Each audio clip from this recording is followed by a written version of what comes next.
예, 그러면 이제 시간이 되어서 저희 세션을 시작하도록 하겠습니다. 안녕하세요. 저는 오늘 사회를 맡은 서울대학교 아시아연구소 허정원이라고 합니다. 오늘 저희 세션은 메가 아시아의 형성과 북방의 동학이라는 제목 하에 최경희 선생님, 김효섭 선생님, 그리고 박정호 선생님 세 분의 발표를 준비했습니다. 근데 제가 미리 말씀드려야 될 것 같은데 저희 두 번째 발표이신 김효섭 아시아연구소 선임연구원께서 굉장히 긴급한 개인적인 사정으로 오늘 발표를 못 하실 것 같습니다.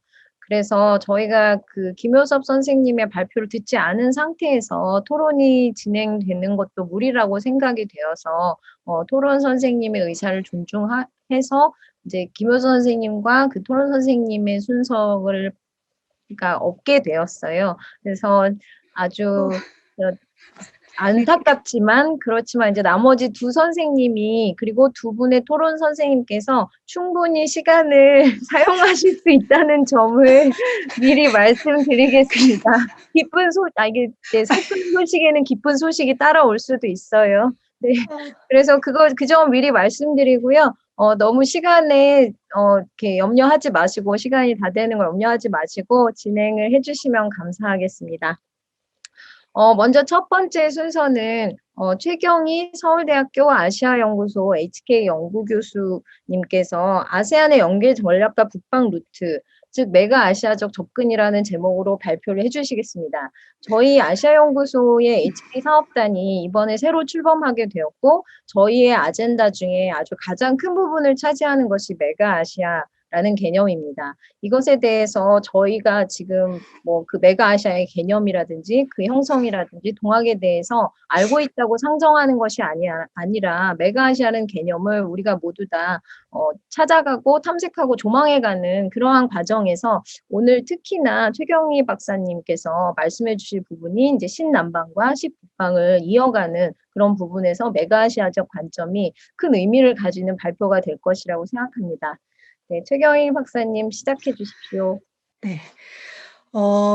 제가 오늘 발표드릴 것은 사회자 선생님께서 말씀해 주신 것처럼 제목이 아세안 연계 전략과 북방 루트, 메가시아적 접근인데요. 원래 주최 측에서는 사실은 북방 루트를 좀 포인트를 잡기를 원했는데 제가 이제 주로 연구하고 있는 것이 아세안이기 때문에 아세안이 그 위치하고 있는 지리적 위치상 이 대륙부라고 하는 부분과 연계도 굉장히 중요하지만 바닷길이라고 하는 부분도 너무 중요하기 때문에 그 부제를 메가아시아적 접근이라는 걸로 좀 달아왔어요. 그러면서도 저희 사업단의 특징을 또 소개시켜 드리는 매우 중요한 자리이기 때문에 이 부제가 갖고 있는 의미 자체가 어쩌면 이 앞에 있는 제목을 이끌어가는 메인 씀이 아닐까 생각이 듭니다. 그런데 이제 사회자 선생님께서도 말씀을 해주셨듯이 저희 이제 메가아시아 연구사업단이 출범한 지 얼마 안 됐고 메가아시아라고 하는 개념이 지금 현재 정교화되어지고 있는 측면이기 때문에 그 과정 중에서 감안해서 들어주셨으면 대단히 감사하겠습니다. 그래서 이제 저희가 이 사업단을 준비하고 또 향후에 7년간을 이끌어가는 과정에서 굉장히 중요한 나름의 문제의식이 있었다고 생각이 듭니다.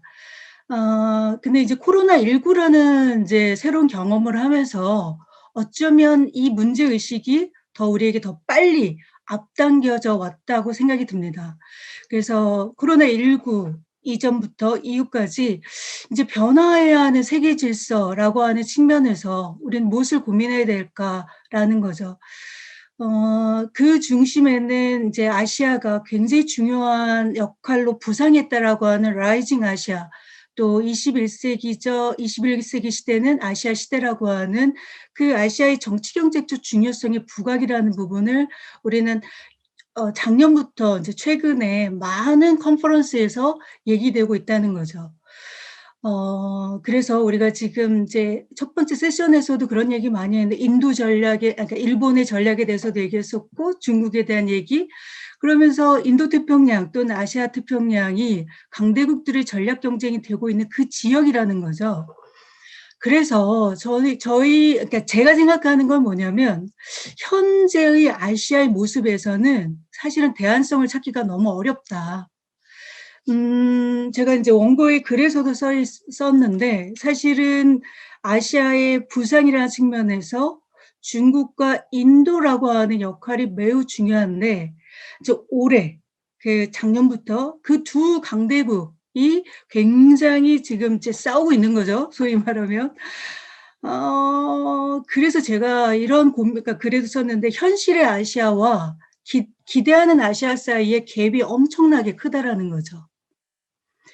이걸 어떻게 메꿀 것이냐. 이걸 어떻게 그러니까 이런 것을 메꾸는 작업 속에서 우리의 연구들은 어떻게 진행이 돼야 되느냐라고 하는 문제의식이 있다고 생각이 듭니다. 그래서 어떻게 이 지금의 아시아를 이해할 것인가 중에서 우리는 매우 중요하게 메가아시아라는 개념 설정을 한 이유라고 보여집니다.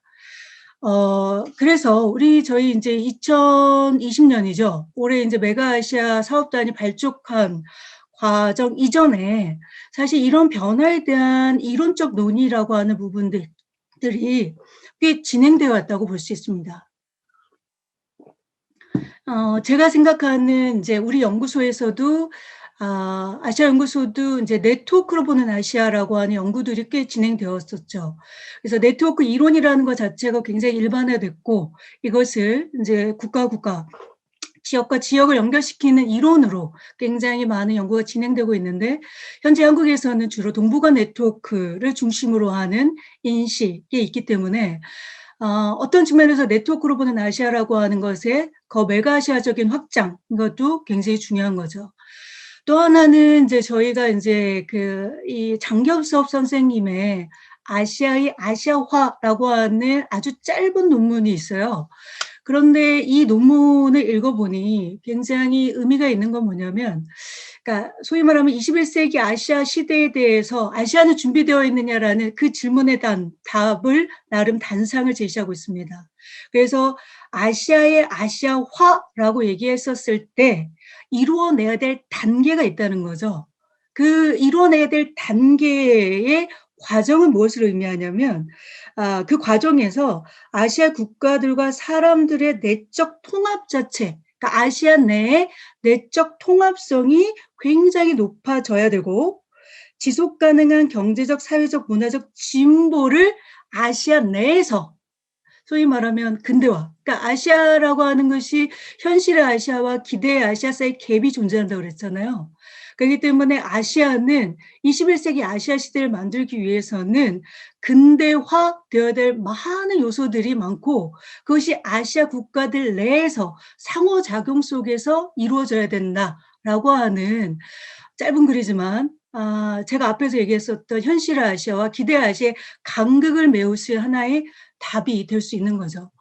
그다음에 또 하나는 지금 산자이라고 하는 이제 인도 역사학자가 이 논쟁에 대한 자기의 하나의 측면에서 연구를 진행하고 제가 이 아티클을 보니까 어마어마하더라고요, 문제의식이.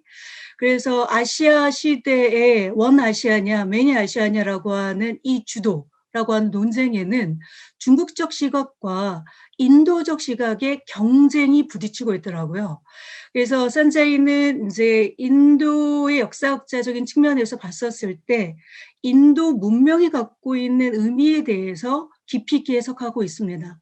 그래서 사실은 동남아 같은 경우도 인도와 동남아의 관계는 굉장히 기밀한데 그러면서 인도 문명이라고 하는 측면에서 4가지 요소를 설명하고 있습니다. 즉 이슬람적 요소, 그다음에 산스크리트 인도, 그다음에 또 하나는 우리가 토착 말레이라고 얘기할 수 있는 사우스 이스트 아시아라고 하는 소위 말하는 진짜 그러니까 동남아시아적인 것, 그다음에 중국적인 것이라고 얘기할 수 있는 거죠. 그래서 이분은 원아시아냐 매니아시아냐라는 질문에 대한 본인은 답을 하고 있다고 하는데 그래서 저는 이게 어느 한쪽 방향으로 가고 있지는 않은 것 같습니다. 굉장히 중요한 건 아까 인도와 중국 사이의 경쟁이라는 문제가 사실은 우리가 새로운 아시아를 만들어 가는 데 있어서 매우 중요한 걸림돌이 되고 있긴 하고 있습니다. 근데 제가 인제 뒤에 인제 아세안을 이제 왜 주목을 해야 되느냐면 인도 문명적인 4 가지 요소가 인도 그러니까 동남아에 그대로 녹아 있기 때문인 거죠. 그런데 그 4 개의 문명이 싸우지 않아요. 상호 의존하고 교류하고 공존하는. 그래서 사실은 중국학자 그다음에 인도를 중심으로 하는 인도학자들이 아시아를 이해하는 방식에 있어서 기대하는 부분이 있지만 현실에 그렇지 못한 부분은 제가 보기에는 정말 약소국인 아세안이 좀 하고 있는 것은 아닌가라는 거죠. 또 하나 굉장히 중요한 우리가 인제 생각하는 메가아시아의 기준 이전에 이론적 논의 중에 하나가 이분은 말레이계 그러니까 인제 말레이시아에 있는데요. 인제 미국에서 공부를 하시고 지금은 NUS에 있는데 바로 그 아시아가 굉장히 상호 긴밀하게 되어져 있는 이 과정을 인터 에이시안 컨셉이라고 하는 그러니까 인터 에이시안이라는 개념으로 설명을 하고 있습니다. 그러니까는 아시아가 굉장히 모빌리티도 높아지고 그다음에 상호작용이 높아지면서 굉장히 서로 긴밀하게 연계되어 있다라고 하는 것입니다. 제가 이분이 이런 고민을 하게 된 것을 보니까 그분의 삶에서 이 자기의 이 말레이계의 삶에서 오는 그 말레이시아에서의 페낭에서 사셨더라고요. 그러니까 여러 종족 간의 때로는 갈등, 때로는 그러니까 상호 소통, 때로는 상호 협력 이런 것들을 보면서 '아시아라고 하는 것들이 이런 의미를 갖고 있는 것이 아니냐.'라고 얘기하고 있습니다. 그다음에 저희가 지금 이제 메가아시아를 굉장히 구체적으로 고민하게 됐던 것들이 이제 켄트 칼더의 인제 논인데요. 소위 말하면 이전에 거대 대륙이 그러니까 북미하고 유럽을 중심으로 있었다면 지금 그 거대 슈퍼 대륙이 유라시아로 바뀌고 있다라고 하는 그거에 대한 경험적 논증을 굉장히 이 책은 잘하고 있습니다. 정치적으로, 경제적으로 그다음에 그러니까 그 정치 경제적인 변동이 새로운 거대 대륙을 만들어 나가고 있고 이거는 메가 트렌드를 형성하고 있다라고 하는 거죠. 그래서 저희 사업단은 메가 아시아 연구에 대한 이론적 도전을 시도하고 있습니다. 그래서 제가 이거 보니까는 이 메가아시아 연구가 왜 이제 과연 될 수 있을까를 보니까 제가 여러 가지 그러니까 상황적 조건이 인제 무르익었다라고 하는 거예요. 지금 이제 역사적 흐름을 보면 그 인제 매핑이 있는데 사실은 이것도 인제 미국의 CSIS에서 Reconnecting Asia라고 하는 사이트를 운영하더라고요. 놀라운 거는 아시아 시대를 그 미국 사람들도 준비를 하는 거죠. 그러면서 아시아의 오리지널리티와 아시아에서 어떤 시기가 변화됐는지에 대해서 엄청난 이제 인포그래픽을 작업을 하고 있는 거죠. 그러면서 인제 마지막의 과정이라고 할 수 있는 것이 바로 요 인제 라이징 아시아, 디지털 아시아라고 하면서 아시아 시대에 대한 것들을 구상한 거죠. 이미 이렇게 상황적으로 아시아의 중요한 시기가 됐다라는 거. 이게 메가시아를 인제 이론화할 수 있는 굉장히 역사적 흐름인 거라는 거죠. 그다음에 제가 보기에는 인신론적 지향이라는 측면에서 저희가 인제 탈근대주의적 문제 설정, 탈영토성, 관계적, 네트워크적 인식이라고 하는 부분들은 굉장히 오랫동안 되어 있었다는 거죠. 근데 중요한 거는 이걸 누구에 의해서 어떻게 만들어낼 것이냐라고 하는 부분이 있다는 거죠. 탈국가주의적인 인신론적 담론들이 논의될 때조차도 사실 아시아적 시각, 아시아인들의 얘기라고 하는 부분들이 미스매칭 됐다고 생각이 들어요. 지금은 인제 이 인신론적인 전제, 역사적 흐름 이 속에서 아시아라는 부상인 아시아인해라고 하는 시각이 정말 영향력 있게 됐다라고 저는 생각이 듭니다.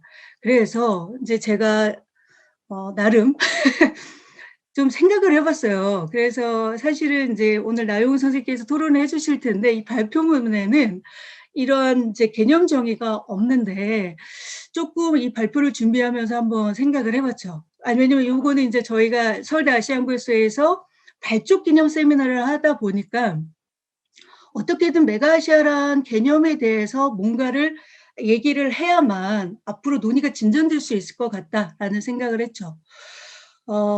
그래서 저는 좀 이제 따와 봤죠. 그래서 상상된 아시아 지역 공동체라는 걸로 이제 키워드로 들 수 있는데, 공교롭게도 이제 상상된 공동체라고 하는 우리 베네딕트 앤더슨이 인도네시아를 사례로 해서 사실 민족주의라는 개념이 만들어졌지만 민족주의가 가능하게 되어졌던 물적 토대가 뭐냐, 그런 연구들을 인도네시아를 사례를 갖고서 쭉 연구를 한 게 굉장히 우리도 다 알고 있는 거죠. 어쩌면은 메가아시아라는 지역이라는 것은 다양한 아시아들의 시각이 녹아서 지속 가능한 삶을 위한 새로운 지역의 탄생이라고 하는 상상성이 녹아 있는 것이라고 생각이 들었어요. 그래서 이 부분이라는 것을 인제 앞으로 어떻게, 저 개인이에요. 개인적으로는 '어떻게 이뤄나갈 것이냐.'라고 하는 부분들이 저한테는 굉장히 중요한데, 저는 이제 동남아를 연구하고 있고 또 인제 정치 외교학자라고 하는 측면에서 봤었을 때 이 개별 국가가 갖고 있는 상상된 공동체를 뛰어넘어서 지역과 지역이 교류와 협력을 할 수 있는 상상된 지역 공동체의 메커니즘을 또는 이제 과정을 그려낼 수 있어야 된다고 하는 의미로 고민하고 있습니다. 그런 과정에서 아세안은 어떤 의미를 갖고 있느냐가 되는 거죠. 사실은 아세안이 이걸 주도적으로 만든다는 게 아니라, 사실 제가 보기에는 여러의 주도성이 공존하면서 상호 긍정적인 시너지 효과를 갖고 있는 흐름을 얘기한다는 거죠. 그래서 상상된 아시아 지역 공동체의 외가아시아 지역 형성에는 문화적 의미, 경제적 의미, 또 정치적 의미 등이 있을 수 있을 거라 생각이 듭니다. 제가 사실은 이게 굉장히 충분히 고민되고 충분히 연구되고 충분히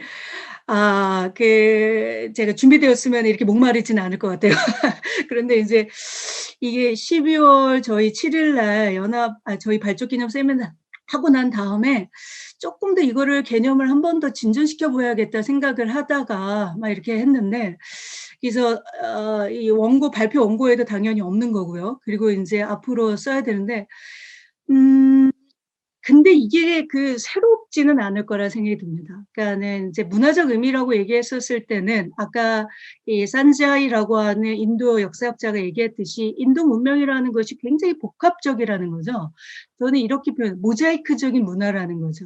그러니까 여러 조각이 있어 갖고 하나의 덩어리를 이루듯이. 그런 의미에서는 인도 문명이라는 것 자체, 아까 이슬람, 그다음에 그러니까 토착적인 인도적인 거, 그다음에 토착 말레이 문화라는 거, 그다음에 중국 문화라는 거, 이런 것처럼요. 아세안에게도 굉장히 중요한 거는 다층적, 다양적인 문화가 공존하고 있다는 거죠.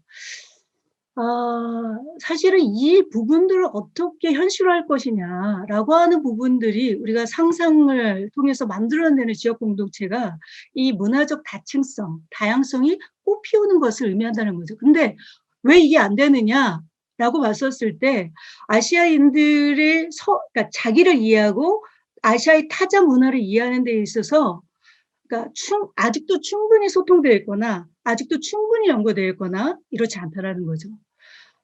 그래서 제가 요즘 역사학자, 고고학자 선생님들하고 많이 교류를 하게 되면서 왜 이런 연구들이 계속 활성화되어야 되어서, 그러니까 동남아는 인도를 이해해야 되고 또 동남아는 이 중앙아시아를 이해해야 되고, 이런 것들이 더 절실하게 느껴진다는 거죠.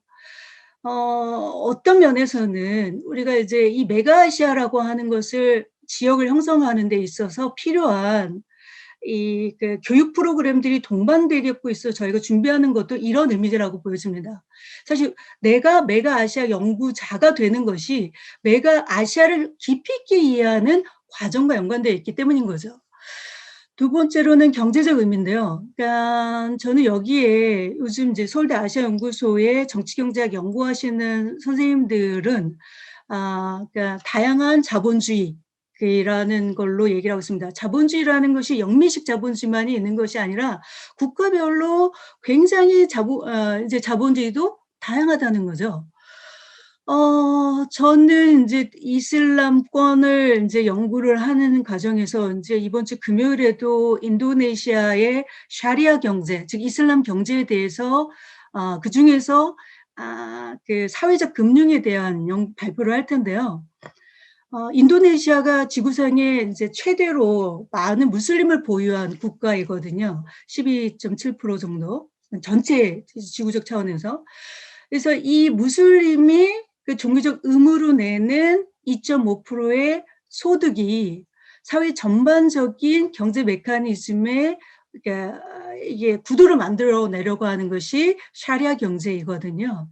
그러니까 이슬람 경제는 사실은 다양한 자본주의라고 얘기하는 것과는 매우 다른 결의 또 다른 경제 시스템인 거죠. 사실 OIC, 즉 이슬람이 모여져 있는 국가들 내에 57개국 정도 되는 국가들 내에서도 이 이슬람 경제에 대한 것들, 또 이슬람 금융에 대한 것들을 제도화, 시스템화하려고 하는 노력들이 굉장히 있거든요. 사실 메가아시아라고 하는 상상 속에는 바로 이 이슬람 경제라고 하는, 이슬람 경제가 어디냐면 자본주의와 사회주의가 아닌 이슬람적 가치를 경제 활동에 기여한다라는 거거든요. 이 부분도 굉장히 많이 활성화되고 있는 건데 우리는 그거에 대해서 잘 모르거나 무시하거나 그렇다는 거죠. 또 하나는 인제 정치적 의미인데요. 사실 메가아시아, 상상된 지역 공동체를 메가아시아 지역 형성이라는 것이 정치적으로 어떤 의미를 갖고 있느냐라고 봤었을 때는 제가 인제 최근 많은 측면에서 오래전부터 얘기를 했었지만 이게 민주주의라고 하는 상이 자유민주주의만 있는 것이 아니라 무슬림 민주주의, 그다음에 뭐 공동체적 민주주의, 뭐 다양한 형용사가 붙는 민주주의 형태 가능하다는 거죠. 그러니까 서구적 시각에서 바라보는 민주주의가 아니라 자기 문화와 역사와 가치관을 잘 하면서도 이 민주주의라고 하는 굉장히 중요한 거잖아요, 민주주의 가치는요. 이것이 접목될 수 있는 다양한 정치 체제에 대한 의미. 저는 이거 제가 인도 헌법을 관련된 최근에 그 우리 다이아스포라스 아시아의 원고를 보면서 그 '인도 민주주의가 좀 다르구나.'라는 생각 진짜 많이 하게 됐거든요. 인제 이런 부분에 대한 것들을 우리가 아시아라고 하는 어마어마한 범주의 이 메가아시아를 지역이라는 것으로 상상한다고 했었을 때 쪼끔 고민해야 될 하나의 층위가 아닐까 생각이 듭니다. 그래서 '메가아시아란 무엇인가?'라고 했었을 때 상상된 아시아 지역 공동체라는 맥락에서 문화적, 경제적, 정치적 의미에 대한 일원화를 계속 제가 인제 고민을 해야 되는 게 저의 몫인 거죠. 이제 그런 면에서 이 메가아시아라는 것은 상상된 아시아라고 하는데 도대체 어떻게 상상을 할 거냐. '상상의 모티베이션이 필요하지 않을까.'라고 생각하는 게 바로 인제 제가 주목하고 있는 아세안이라는 거죠. 그래서 메가아시아 속의 아세안의 의미 역할이라고 하는 것이 메가아시아 지역 형성을 하는 데 있어서 아세안은 아세안대로, 메가아시아 지역은 지역 형성대로 상호작용을 이룰 수밖에 없다라는 거죠. 이 지도상에 보면 인제 이 대륙부 동남아 아시아와 해안부 동남아 아시아가 인제 이 거대 아시아의 굉장히 인제 상호작용을 할 수 있는 거죠. 동북아시아하고 그다음에 인제 중국하고 인도, 예, 그다음에 호주 위에 사이에 두면서 지정학적으로, 지경학적으로도 굉장히 중요한 중추적인 역할을 하고 있는데 나름대로 동남아는 이 부분에 있어서 21 세기의 하나의 트렌드를 만들어 가는 데 있어서 시도를 하고 있는 것으로 저는 해석을 하고 있거든요. 그래서 소위 말하면 메가아시아라는 것을 우리는 어떻게 만들어지느냐라고 했었을 때 저희가 대륙을 움직이는 힘, 그다음에 해양을 움직이는 힘, 이 두 축으로 본다고 했었을 때 분명히 그러니까 동남아 지역에 모여 있는 10개의 회원국인 아세안은 이런 대륙적 메커니즘과 해양적 메커니즘을 함께 작동하고 있다. 그래서 네트워크로서의 아시아를 만들어내는데 매우 중추적인 역할을 하고 있고, 라고 있다는 것이 이제 저의 점적인 가설인 거죠. 그래서 이제 아세안 연계 전략이 왜 나왔느냐라고 했었을 때 이제 아세안 공동체를 만드는 작업과 굉장히 긴밀하게 연관되어 있거든요. 아세안 공동체는 이제 IMF 외환위기를 경험을 하면서 아세안이 이 지금 이전에 체제로는 지금의 변화된 상황에서 대응을 하지 못하기 때문에 아세안이라고 하는 1967년이라고 하는 것들을 커뮤니티로 빌딩을 다시 하자라고 하는 것이 2003년부터 논의가 됐었고요. 그것이 고민이 돼서 2015년에 아세안 공동체가 출범이 된 거죠. 근데 이제 아세안 공동체가 출범이 되기 위해서는 회원국 10개 국가가 상호 긴밀한 작용을 연계성을 높여야 된다는 거죠.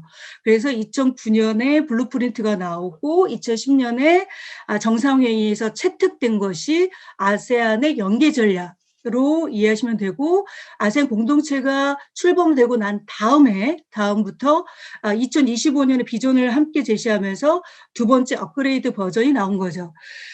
그랬을 때 아세안 연계 전략, 저는 이게 대륙과 해양을 연결시키는 동력으로서 매우 중요한데, 그렇게 봤었을 때 제가 이제 요 대륙 아세안에 여기 쿤밍, 중국 운남성에 있는 중국 쿤밍부터 시작해갖고 대륙부 동남아를 쭉 연결시켜서 싱가포르까지 연결되어지는 이 라인. 사실 이 라인은 아직까지는 대륙의 망과 연결이 그림이 과감하게 나오진 않은데 다른 자료에서 보면 나온다는 거죠.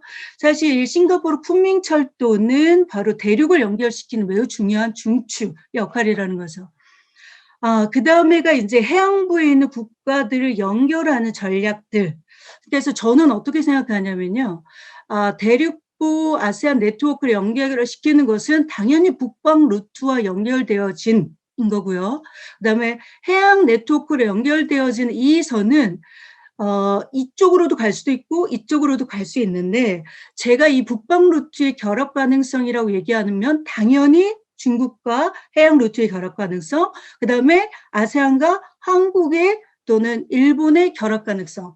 사실은 이 과정 자체가 여기에서 유기적인 상호작용으로 이루어지고 있기 때문인 거죠.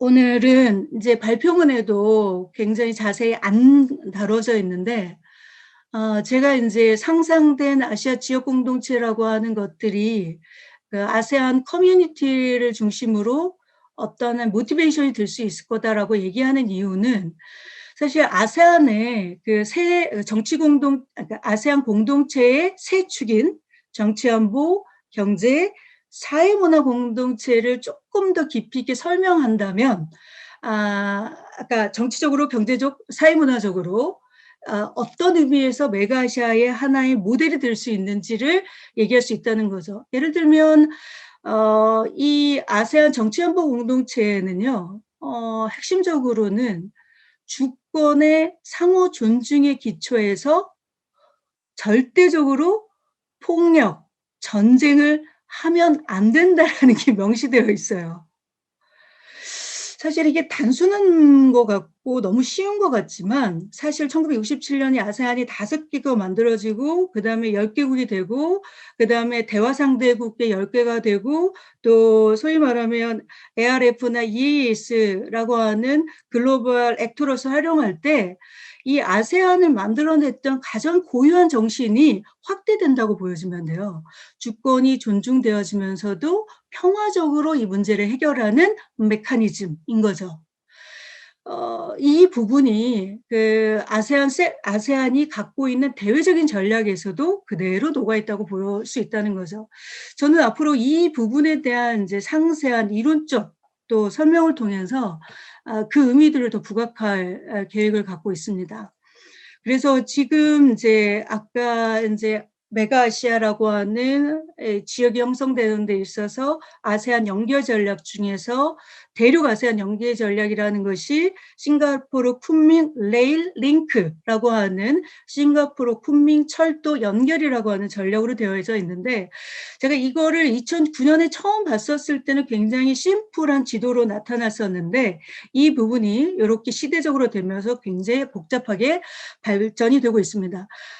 지금 현재로는 가장 문제가 되는 구간이 이제 라오스에서 이 중국으로 이어지는 이 험악한 이 산들이 있거든요. 그다음에 여기 미얀마에서 중국으로 이어지는 연결하는 부분이요. 그리고 상상을 통해서 싱가포르에서 여기 쿤민까지 고속철도, 우리나라의 KTX 같은 것들이 뚫어져서 일일 생활권으로 구상되어지는 건데, 이거는 2029년에 완료된다고 합니다. 그래서 요 마지막 구간들이 완료가 되면 이제 머지않아 초고속은 아니더라도 철도길이 마련될 예정인 거고, 저는 이 부분이 바로 이제 호젠센이 얘기했었던 인터에시아 모빌리티성이 굉장히 높아지는 지점이라고 생각이 들거든요. 왜냐하면 이제 싱가포르에서 싱가포르하고 또 그러면은 해안부는 어떻게 연결되느냐?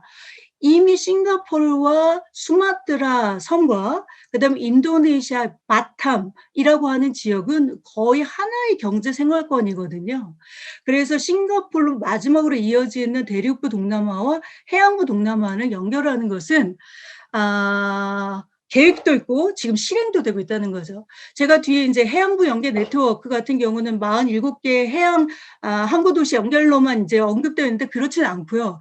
실제로는 이 말레이 반도에 있는 태국과 말레이시아와 그다음에 그러니까 해양 국가의 굉장히 중요한 인도네시아 수마트라 섬을 경제 회랑으로 연결되어지는 프로젝트, 이제 인도네시아, 말레이시아, 태국의 그로스 트라이앵글이라고 하는 이 축 하나고요. 또 하나는 이제 여기 옆에 그림에서 나오는 것처럼 이 브루나이, 인도네시아, 말레이시아, 필리핀, 이제 동쪽에 있는 아세안을 경제 성장으로 연결시키는 요 축, 이 두 가지 축이 해양 연계 전략의 기본 축이고, 그리고 난 다음에 이제 47개 항구 도시를 연결하는 전략이거든요. 사실 이 각자는 1993년부터 또 1995년부터 하위 지역 협력이라는 형태로 만들어졌어요. 그리고 난 다음에 당연히 대륙부에서는 이제 메콩을 중심으로 연계 전략이 있었던 거고요. 이 모든 게 아세안의 연계 전략으로 승화 발전해서 진행되는 것으로 지금 설명할 수 있는 거죠. 이쪽의 측면에서 보면 이제 중요한 거는 태국 한국과 말레이시아하고 인도네시아하고 싱가포르를 연결하는 이 축은 이 물자가 교류하는 다른 루트에서뿐만 아니라 여기에 경제적 시너지 효과, 그다음에 중요한 거는 문화적인 교류까지도 굉장히 높이 있게, 사실은 이 경제 회랑 하나하나가 굉장히 내러티브가 굉장히 많은 건데요. 이쪽도 마찬가지입니다. 제가 이제 요 47개 항구 도시를 이제 주목하려고 했던 이유는, 지금 이제 이 메가아시아 연구를 같이 하는 이제 고고학자, 역사학자 선생님들하고 만나보니까 이 해양 실크 로드에서의 동남아적인 의미라고 하는 부분들이 매우 중요하더라고요.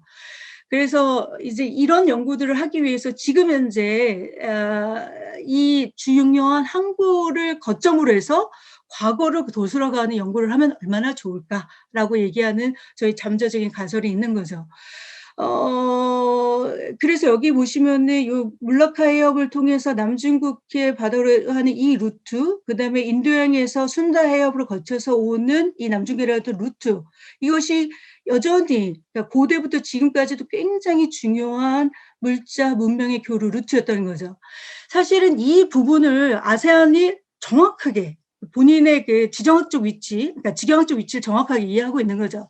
그래서 주요 국가들의 47개의 항구들을 시스템적으로, 그다음에 그것의 비즈니스적인 차원으로 그 연계성을 높이는 작업들을 굉장히 지금 이제 실행이 되고 있죠.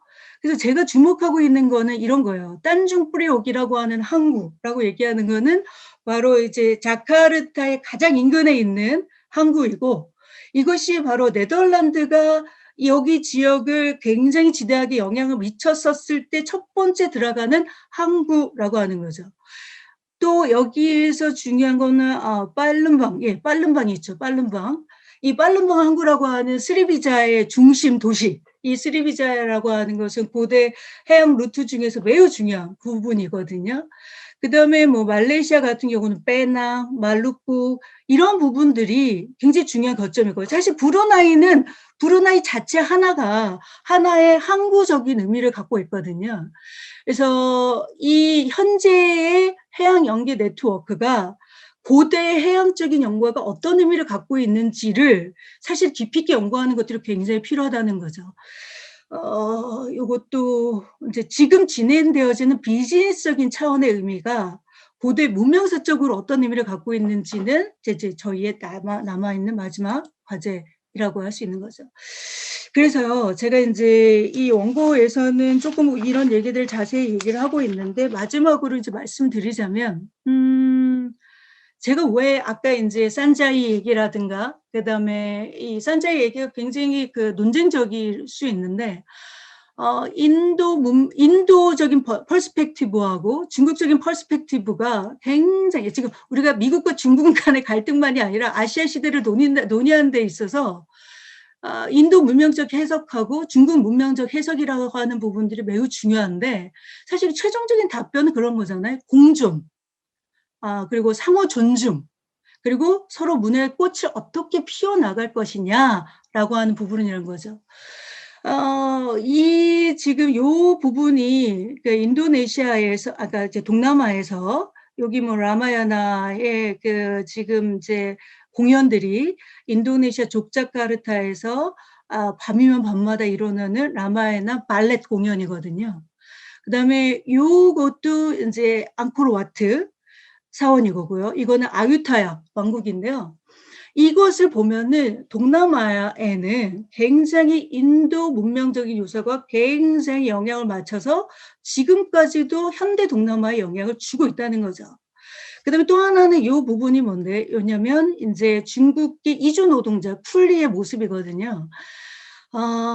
이 대륙부 동남아든 해안부 동남아든 중국과의 내재적 관계를 관계를 굉장히 긴밀하다는 거죠. 사실 지금 태국이라든가 베트남이라든가 그 라오스라든가 이 부분에서 원래 살았었던 원주민이 당연히 중국으로부터 온 이 부분이 분명히 있고요. 그다음에 이제 지금 현재 말레이시아, 싱가포르, 인도네시아 같은 경우에 이제 주로 부자들이 중국계라는 말을 많이 하잖아요. 즉 15세기 이후부터 이주해온 중국계 사람들이 동남아의 거의 많은 곳에 거주하고 있다는 거죠. 근데 그들의 정체성이 본토의 정체성을 갖고 있냐? 전혀 그렇지 않다는 거죠. 그러니까 동남아에 녹아져 있는 화교라고 하는 것도 이 부분, 물론 여기에서는 이제 역사적인 개별 국가마다 내러티브가 굉장히 다르고 이들이 하나의 내셔널리즘으로 하나의 동화되는 과정도 다 다르긴 하지만, 이 부분도 지금 동남아에서는 그러니까 뭐랄까 갈등이라기보다는 하나 여러 종족의 하나로서 자기 역할들을 하고 있는 부분이죠. 그다음에 말레이, 인도네시아, 그리고 요즘은 이제 잘 사는 곳 싱가포르에도 무슬림 인구가 굉장히 늘어나고 있다고 하더라고요. 이 이슬람이라고 하는 것들이 당연히 동남아에서 중요한 문화적 요소인 거고요. 그래서 제가 이 산자이가 원 아시아냐 매니 아시아냐라고 하는 논쟁을 붙여면서 인도 문명과 중국 문명에 대한 쟁투에 대한 얘기를 하고 있는데, 사실 동남아는 이 쟁투의 문제가 아니라 공존, 그다음에 화합, 이 다양한 것들이 하나를 이루고 있다라는 거죠. 그래서 이 베나카 뚱갈 이까라고 하는 것이 바로 다양성 속의 통일을 의미하는 거고, 이것이 아세안 커뮤니티의 아이덴티티로 작용한다는 것입니다. 그래서 저는 이런 얘기를 계속하면서 아세안과 메가시와의 연계 작업을 계속적으로 이제 이뤄나가는 걸로 앞으로 연구를 계속할 예정입니다. 사실 지금 이제 연구가 많이 된 것은 아니고요. 오늘은 이제 앞으로 제가 이제 연구를 해야 되는 것에 대해 문제의식 이 정도를 발표하는 것으로 얘기를 마치도록 하겠습니다. 들어주셔서 감사합니다. 아, 네. 최경희 선생님 너무 고생 많으셨습니다. 사실 저희 최경희 선생님 여러 번 말씀하셨지만 저희 연구사업단이 출범한 지가 얼마 안 되어서 이제 이 주제에 대해서 저희 모두 다 지금 연구할 만한 시간과 여유가 충분치 않았기 때문에 최경희 선생님이 지금 이렇게 앞서 나가시면서 여러 가지 이제 개념이라든지 책이라든지 연구 결과 같은 것을 소개해 주셔서 저희가 다 같이 그것을 연구해 나가는 이제 시작점으로 삼으려고 노력을 하고 있습니다. 먼저 토론을 듣는 것보다 다음 발표를 먼저 듣고 토론 선생님들 토론을 듣는 것으로 했으면 좋겠습니다. 다음은 서울대 한국정치연구소에 계시는 박정호 선생님의 발표를 듣도록 하겠습니다.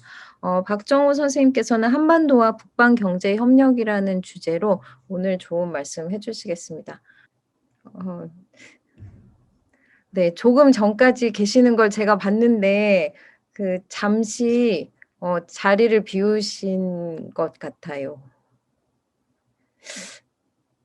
그러면 먼저 그러면 죄송하지만 나용우 선생님께서 최경희 선생님 연구 발표에 대한 토론을 먼저 혹시 해주실 수 있을까요? 예. 예, 감사합니다. 나용우 선생님께서는 통일연구원에 계시고요. 오늘 최경희 선생님의 아세안 연계 전략과 북방 루트에 대해서 토론을 해주시겠습니다. 네, 감사합니다. 예, 방금 소개받은 나영우입니다. 들리시죠? 네. 네. 먼저 서울대 아시아연구소 메가아시아 연구사업단 출범하신 것을 축하드리고요. 향후 연구 기간 동안 꼭 좋은 성과를 내는 연구단이 되실 거라고 믿습니다. 제가 올해 신남방, 신북방 정책 관련한 연구과제를 좀 수행을 하면서 최경희 박사님께 굉장히 큰 도움을 제가 좀 많이 받았습니다. 그래서 항상 감사하게 생각하는데 또 저를 토론자로 불러주셨습니다. 근데 제가 아세안 전문가라던가 이런 건 아니라서 얼마나 도움이 될 수 있는 말씀을 드릴 수 있을지 조금 걱정은 되지만 제가 나름대로 제가 생각하는 수준에서 한번 말씀을 좀 드려보도록 하겠습니다. 일단은 메가아시아라는 개념이 상당히 말씀하신 것처럼 중요한 것 같습니다. 연구단 이름도 메가아시아이고요. 그런데 이 메가아시아라는 것이 이제 처음에 발표문에는 정의를 좀 안 내려주셔가지고 그랬는데 이제 상상된 아시아 지역 공동체라고 이렇게 말씀해 주셔서 결국은 어떻게 보면 이미 존재하고 있는 것을 새롭게 정리하는 거일 수도 있고요. 아니면 없는 거를 새롭게 만들 수도 있다라는 두 가지가 다 가능할 것 같습니다. 그런데 제가 처음 생각할 때는 아예 새로운 의미의 지역을 개념한다라고 생각을 했는데 최경희 박사님 발표하신 걸 들어보니 현실에 이미 다양하게 존재하고 있는 어떤 메가아시아성이라는 것을 확실하게 부각시키고 드러내는 것의 작업이 아닐까라는 제 나름대로 좀 생각을 해봤습니다.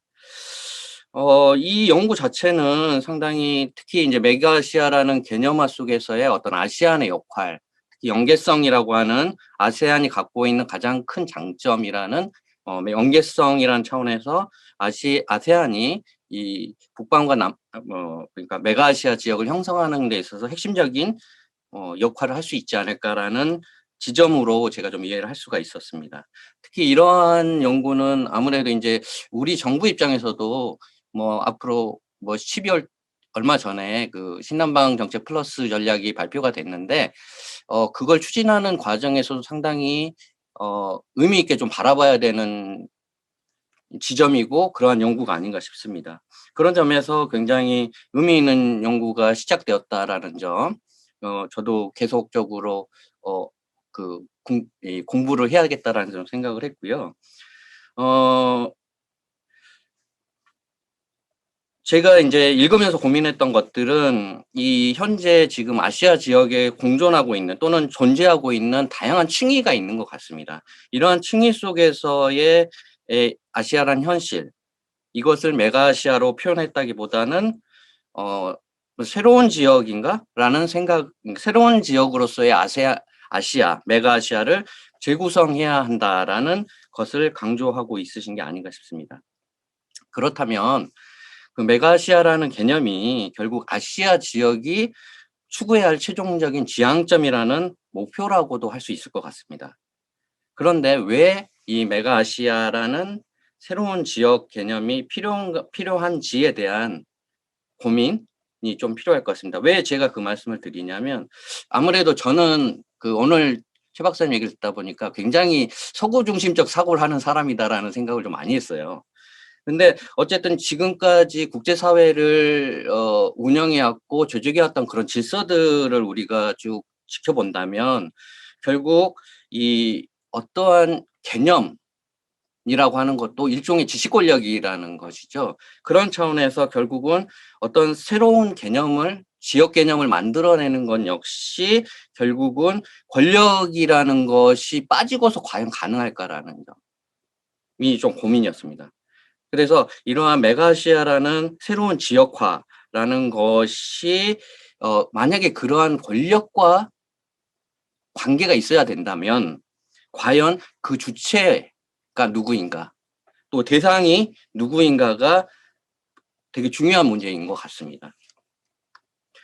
그 협의적인 의미에서 아세안이 메가아시아의 과연 그럼 메가아시아를 구성할 주체가 될 수 있는지, 또 아세안이 대륙과 해양을 직접 연결하는 그러니까 북방 루트를 연결함으로써 이 메가아시아를 구성할 역량을 갖추고 있는지, 이런 것들을 조금 생각해야 되는데, 이거는 기본적으로 말씀드린 것처럼 서구 중심적 사고에 기반하고 있는 게 아닌가 싶습니다.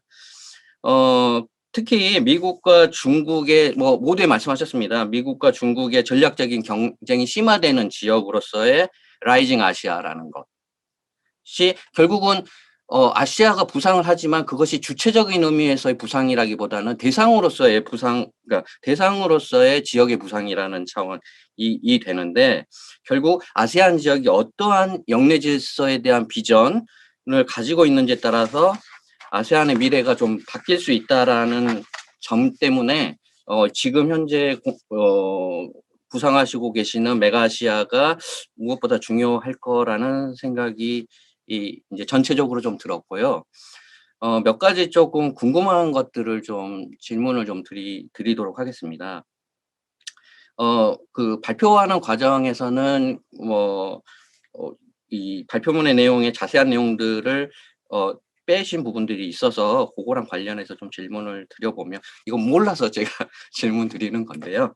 그 아세안 연계 전략의 대표적인 사례로 이 SKLARL을 제시하고 계십니다. 그래서 특히 이러한 이제 교통회랑이나 물류회랑 같은 경우가 지역 간의 연계의 핵심이라는 점은 저도 박사님 견해에 전적으로 동의를 합니다. 근데 과연 이 대륙을 연결하는 북방 루트로서의 연계가 아세안이 주도하고 있는지, 이 부분이 사실 좀 중요한 게 아닌가.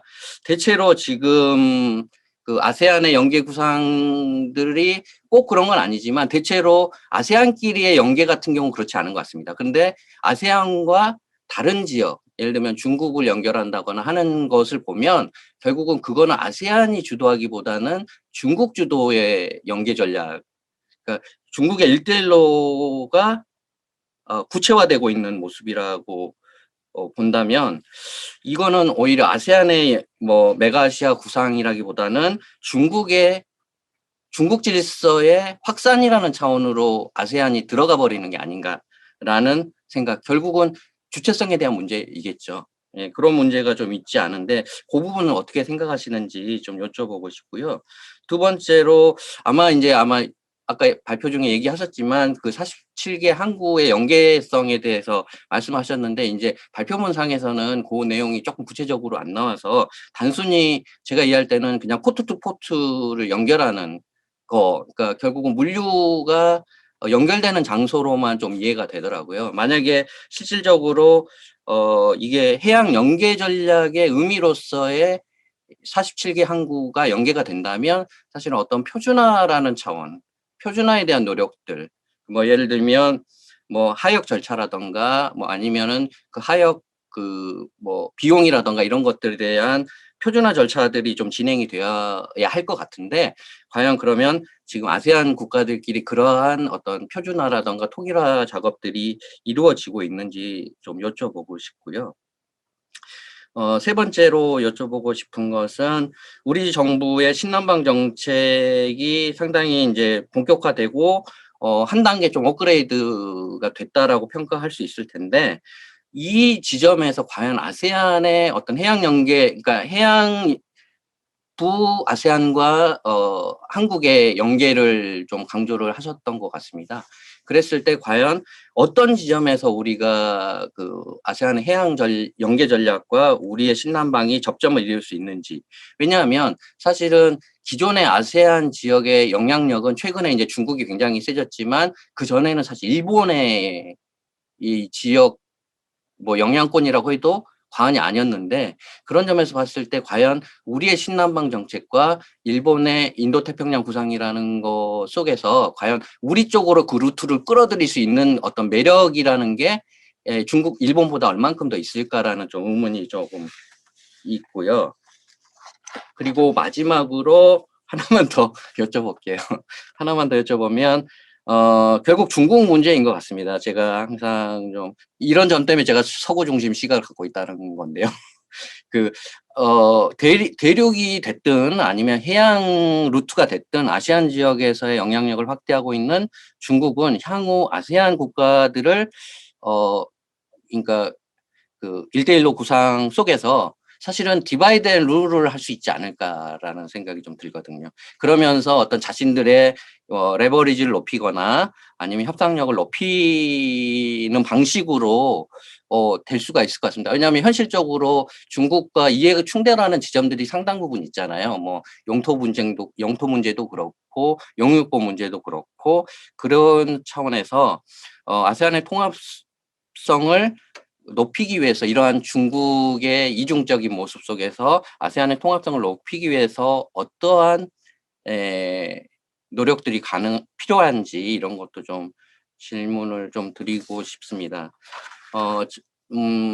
이 마지막으로 토론 마치면서 한 가지만 더 좀 말씀을 드리고 싶은 것은 가장 초반에 제가 말씀드렸던 거가 좀 연결이 되는데요. 저도 사실은 아까 박사님 말씀을 들으면서 원 아시아, 매니 아시아라는 그 컨셉이라는 것이 상당히 중요한 의미를 좀 갖고 있지 않나라는 생각이 듭니다. 메가 아시아를 구성함에 있어서. 왜냐하면 기본적으로 우리는 전통적인 국가체제, 근대 국가체제에서 살아왔기 때문에 기본적으로 아세안이 아무리 10개국이 통합이 되고 통합의 심화가 됐다고 하더라도 국가 중심성이라는 것에서 사실 벗어나긴 좀 어렵지 않나. 결국은 아세안의 통합성과 국가 중심성이라고 하는 두 지점들이 과연 이게 언제까지 과연 다양성의 공존이라는 게 가능할 건지라는 점이요.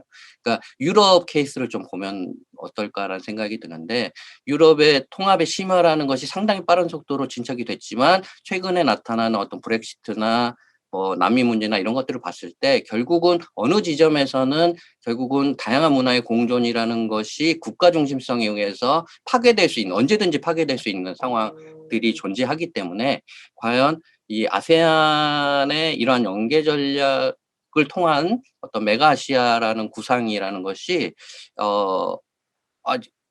그 의미적으로 봤을 때 굉장히 저도 바람직하고 그쪽 방향으로 가야 된다고 하지만 이러한 현실적인 장애들을 극복하는 데 있어서 얼만큼 통합성이 더 커질 수 있는지에 대한 고민들이 조금 더 깊이 있게 들어가야 되지 않나 이런 생각을 해봤습니다. 좀 길게 말씀드렸는데요. 이 정도로 토론 마치도록 하겠습니다. 감사합니다. 네. 나영호 선생님 오늘 토론 너무 잘 해주셔서 감사드리고요. 그래서 메가아시아라는 개념에 대해서 저희만 고민을 한 게 아니라 함께 고민을 해주신 부분을 나눠주셔서 저희가 연구하는 데도 앞으로 정말 큰 도움이 될 것 같습니다. 그리고 지금 질문해 주신 그 4가지 부분은 저도 굉장히 궁금한 부분이고 나중에 제가 인제 그 최경희 박사님이 답변을 하실 때 저도 조금 약간 얹혀 가지고 몇 가지 추가 질문을 같이 드리도록 하고요. 박정호 선생님께서는 서울대 한국정치연구소에 계시고요. 오늘 한반도와 경제협력이라는 주제로 저희 발표에 참여해 주시겠습니다. 그러면 박정호 선생님 발표 듣겠습니다. 감사합니다. 안녕하십니까. 박종호입니다. 제가 이제 혼자서 방을 쓰는 그런 좋은 처지가 아니어가지고 지금 마스크를 좀 쓰고 하겠습니다. 여기는 마스크를 써야 되는 공동 공간이기 때문에. 자, 먼저 제가 먼저 발표드릴 텍스트를 보시면요. 첫 페이지부터 이제 쭉 시작하도록 하겠습니다.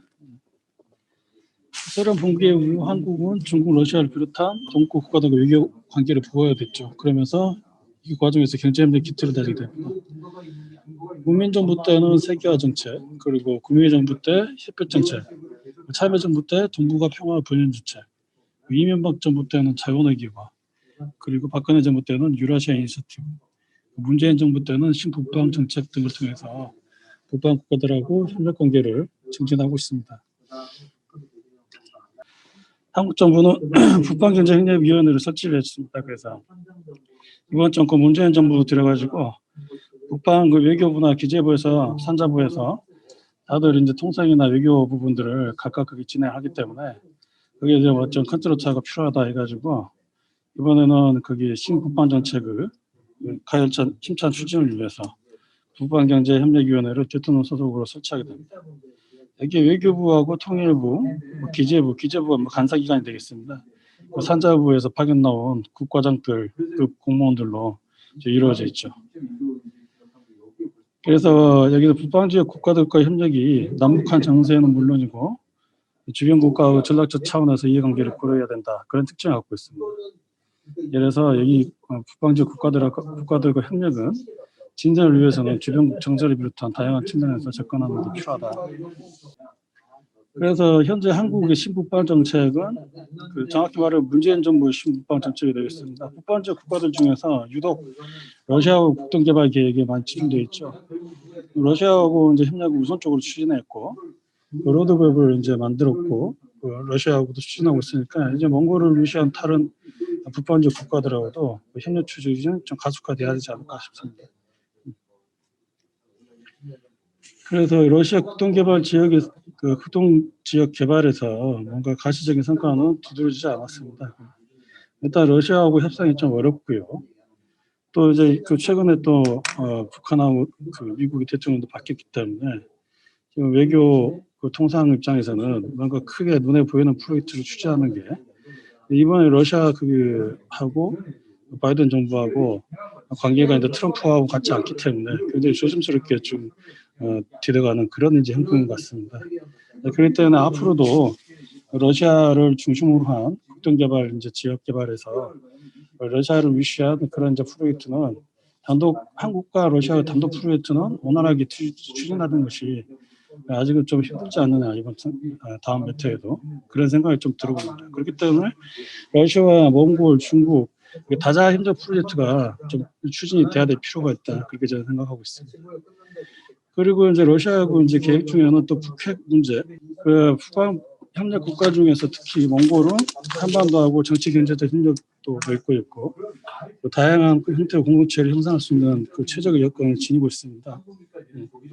예를 들면은 우스갯소리인데 1992년에 국가연합 논의가 좀 나왔습니다. 그게 우리가 알고 있는 허경영 정치인이 혼자 단독으로 한 얘기가 아니고 1992년 신헌법이 채택이 되고 몽골이 러시아로부터 이제 독립을 했을 때 바로 이제 국가연합 논의가 이루어지게 됩니다. 그걸 몽골이 먼저 제안하게 돼요. 그걸 나중에 이제 허경영 정치인이 그걸 우스갯소리로 이상하게 만들어 버렸는데 하여튼 그럴 정도로 몽골 입장에서는 한국에 대해서 깊은 감정적인 공유를 지니고 있습니다. 그리고 몽골이야말로 남북한하고 동시 수교국이죠. 그리고 몽골에 있어서 한국은 자국 국민들을 최다로 보좌하는 국가입니다. 그래서 남한하고 그 한국하고 북한하고 관계가 안 좋구나, 연평도 포격이 일어나거나 뭔가 한반도 긴장 상태가 일어나게 되면 하루 종일 몽골에서 한반도에 대한 거기 정세 토론이 이루어집니다. TV에서. 그럴 정도로 굉장히 거기 뭐 중요한 의미를 갖고 있는 국가가 되겠습니다. 그 세계 7대 자원부국입니다. 10대 자원부국이라고 하는데요. 네. 그 동부가 주로 구리하고 금하고 히토류, 석탄 이 정도가 나오게 됐습니다. 그리고 동부가 경제협력 공동체, 그리고 나아가서 안보 공동체 형성에 중심적인 역할을 할 수 있는 지정학, 지경학적 요충지를 유치하고 있다. 그 동부가 다자 평화안보 체제 구축에 있어서도 그 중심에 몽골이 있다. 몽골과의 협력 필요성이 점증하고 있다. 그렇게 보고 있습니다. 이 다음 페이지 넘어가겠습니다. 지역안보 차원에서도 러시아, 중국은 버퍼 역할을 하고 있죠. 그 국경선이 남쪽으로는 중국과 국경을 마주하고 있고, 북쪽으로는 러시아와 중국 거기 국경을 마주하고 있습니다. 그리고 러시아, 중국은 버퍼, 망중국 역할을 하고 있는데, 이 역할 이외에도 미국, 유라시아 지역 안보 정책 구상은 전략적 요충지가 되겠습니다. 몽골군은 유엔 그 PK 활동에 지속적으로 참여하고 있습니다. 다 미국이 이제 그거를 이제 참여를 시켜주고 있죠. 몽골 내에서는 정기적으로 군사훈련 펼치고 있습니다. 그래서 이제 그 시내나 아니면 크게 그 보도를 안 하고 있어서 그렇지 군사훈련을 그 사막 지역에서 계속 펼치고 있습니다. 예를 들면은 또 2019년 8월 8일에는 미국 국방장관이 몽골에 이제 방문을 하게 되죠. 그러니까 그 소식을 들은 러시아에서 국방차관을 보내게 됩니다. 같은 날 미국 국방장관과 러시아 국방차관이 같은 날 몽골 방문해서 서로 무슨 얘기를 했는지는 그거는 이제 그 보도되지 않았습니다. 그런 뭐 좀 경쟁적으로 강국들 입장에서는, 그리고 미국으로서는 굉장히 전략적 요충 문제로 좀 삼고 있다. 그걸 좀 말씀드리고 싶습니다. 그래서 한국은 몽골을 중심으로 한 러시아, 중국 등이 참여하고 있는 몇몇 프로젝트에 좀 적극적으로 참여할 필요가 있다. 이를 통해서 북방 경제 협력의 가시적인 성과를 창출하는 게 가능하지 않을까. 그래서 중국, 러시아, 한국, 북한, 일본 등이 주민국들이 참여해가지고 각국의 이익과 이해를 담보할 수 있는 방안 마련을 통해서 장기적으로 지속적인 사업을 이용해가는 게 좋겠다. 여기서는 이제 몽골이 좀 중심이 되고요. 또 북한과 연계할 수 있는 그런 사업들을 좀 소개를 해보겠습니다. 동북아 슈퍼그리드나 몽준호 경제회랑 같은 게 뒤에 나올 겁니다. 다음 페이지입니다. 다자간 그게 동북아 전력망 연계 프로젝트는 다 들어보셨을 겁니다. 그래서 다자간 전력망 연결 프로젝트가 유럽에서 처음으로 이제 제안해서 실행 중에 있고, 낯선 것은 아닙니다. 처음 나온 얘기는 아니고요. 2009년에는 이미 EU 통합 전력망이 구축돼서 36국의 전력망이 연결돼 있습니다. 이런 이제 그게 그 다자간 전력망 연계 프로젝트 같은 경우는 이 파리 선언문이 2015년 채택되면서 더욱 신속하게 진행하고 있습니다. 그래서 포스트 코로나 이후 미국도 그렇고 세계 각국의 그린 뉴딜 정책이 예상이 됩니다. 중국은 어떻게 나올지 모르겠습니다만은, 그래서 저탄소 생활 방식 추구하게 되겠죠. 그리고 이에 관련한 그게 사업 진행이 더욱 가속화될 것으로 예상이 됩니다. 그래서 지금 추진되고 있는 동북아 슈퍼그리드 프로젝트 같은 것도 이런 이제 좀 진행하는데 좀 뭔가 그 공론화 시키는데 굉장히 유리한 위치를 차지하지 않을까 싶습니다. 다음 페이지입니다. 예. 여기서 여러 가지 동북아 그게 전전반 연계 계획이 하나 둘 셋 동북아 전력 시스템 연계 아시아 슈퍼그리드, 고비텍 아시아 슈퍼그리드, 범아시아 에너지 인프라, 아시아 태평양 전력망, 글로벌 에너지 연계, 아시아 에너지 링, 이렇게 해서 지금 현재 7개가 추진되고 있는데, 이 중에 저희가 동북아 슈퍼그리드라고 말하고 있는 거는 세 번째 있습니다. 고비텍 아시아 슈퍼그리드가 되겠습니다. 일본 소프트뱅크사가 2011년에 제안한 것인데, 이거를 거기 제안한 아시아 슈퍼그리드 구상을 보완해가지고 2014년에 한국에너지경제연구원이 쳤습니다. 그리고 러시아, 일본, 몽골 에너지부들이 모두 공동으로 이제 제안하게 됐죠. 몽골 고비 사막에 100기가와트 그 규모의 태양광 및 풍력 발전 단지를 조성한 겁니다. 그 동북아 전력망 연계 계획의 특징을 보시면은 참여 국가별로 자국의 에너지 전환 정책을 추진하면서 신재생 에너지 생산 비율이 제고되어 있습니다. 그리고 이 중에서 특히 화석 에너지 수입 의존도가 높은 일본과 한국이 적극적이 되겠습니다. 특히나 일본 같은 경우는 러시아의 LNG 기준으로 수입하는 제1의 수입국이 되겠습니다. 그리고 한국은 제2의 일본에 의해서 LNG 수입국이 됩니다. 그래서 일본 같은 경우는 후쿠시마 원전 사태 이후로 신재생 에너지나 바이오매스 타운 구축을 통해서 발빠르게 뭔가 에너지 전환을 추구하고 있죠. 그리고 기존 이 동북아 전력망 연계 계획의 다른 특징은 기존 화력 발전 방식은 물론이고 신재생 에너지 생산 잠재력이 매우 큰 러시아와 몽골 등이 자국 경제적 이익을 위해서 나섰던 겁니다. 몽골 같은 경우는 버린 땅이나 다름없는 고비에서 태양광과 태양열을 이용해서 전기를 생산해서 팔 수 있지 않습니까? 다른 나라들 타국에 팔게 되면 굉장히 큰 이익을 얻을 수 있죠. 러시아 같은 경우는 기존에 원자재로만 석탄이나 무연탄, 코크스탄 정도로만 계속 수출을 하다가 이제 전력망이 연결되면 자국에서 화력 발전이나 저탄소 발전을 통해서 전기를 생산해서 전기를 통해서 전력을 수출할 수가 있죠. 그렇기 때문에 PNG 같은 시간 오래 걸리는 그런 프로젝트보다 오히려 전력망 연계해서 전기를 생산해서 파는 게 훨씬 더 빠를 수 있습니다. 그렇기 때문에 러시아 입장에서 그리고 몽골 입장에서는 적극적일 수밖에 없다. 그리고 일본과 한국도 적극적일 수밖에 없다. 그걸 말씀드리고 싶습니다. 중국 같은 경우에는 국토 곳곳이 송전망이 제대로 구비가 안 돼 있습니다. 그래서 발전소 소재 지역에는 전기가 잘 도는데 그렇지 않은 지역은 아직도 초롱불을 켜야 된다. 전력 불균이 굉장히 심각한 실정이기 때문에 정부가 슈퍼그리드 프로젝트 참여로 부족한 전기도 보충하고 그리고 발전소도 새로 신설을 안 해도 되고 러시아, 몽골 등으로부터 전력을 안정적으로 수급하게 되면 굳이 송전망 구축에 하려는 비용과 노력을 어차피 구축할 거 정부가 슈퍼그리드와 연계해서 하면 시너지를 얻을 수 있죠. 그렇기 때문에 이걸 여러 배로 경제적 효율이 좋기 때문에 이걸 추진하는 그런 입장이 있습니다. 북한의 경우 에너지 공급이 수요에 따라가지 못하죠. 그래서 만사적인 전력난이 겪고 있는 국가입니다. 그래서 이런 안정적인 전력 수급망 구축에 참여 필요성이 큽니다. 물론 본인 북한은 지난해 전력망을 구성하게 되면 전력망을 사용하는 이용료도 받을 수 있습니다. 본인들 전력도 수급하고 이용료도 받을 수 있기 때문에 PNG 프로젝트하고는 다른 구상이 좀 되겠습니다. PNG보다는 훨씬 더 구축하기 용이하고 시간도 좀 빨리 단축이 되고 그다음에 보수 수리하는 게 굉장히 용이하기 때문에 북한 입장에서는 그럴 이유가 없습니다. 몽골 입장에서도 그렇습니다. 신재생 에너지 공급 비율을 이 단계는 2023년입니다. 2023년까지 20%하고 2030년까지 30%로 확대해 나갈 예정입니다. 물론 지금 아직 그 목표치를 그게 충족하지는 못하고 있지만 지금 주로 석탄 에너지 화력 발전인데 지금 이거를 신재생 에너지나 수력 발전으로 계속 돌리려고 그렇습니다. 그래서 실제적으로 발전 차익 제도를 좀 시행하고 그러면서 신재생 에너지를 크게 지금 국가 차원에서 장려하고 있는 그런 실정입니다. 그리고 동북아 슈퍼그리드 연계도 얘기 많이 보셨을 텐데요. 1차로 지금 중국하고 한국하고 일본 이쪽 이 1차로 취재하는 거고 2차로 저희 웨이하이하고 서울이 있습니다.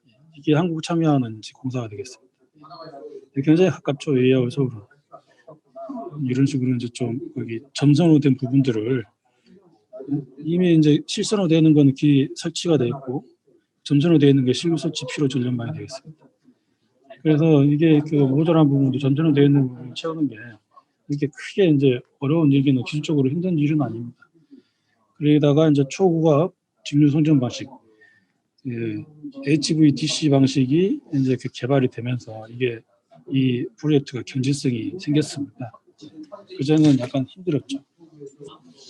그 다음 페이지 넘어가겠습니다. 자, 몽중로 경제회랑이 되겠습니다.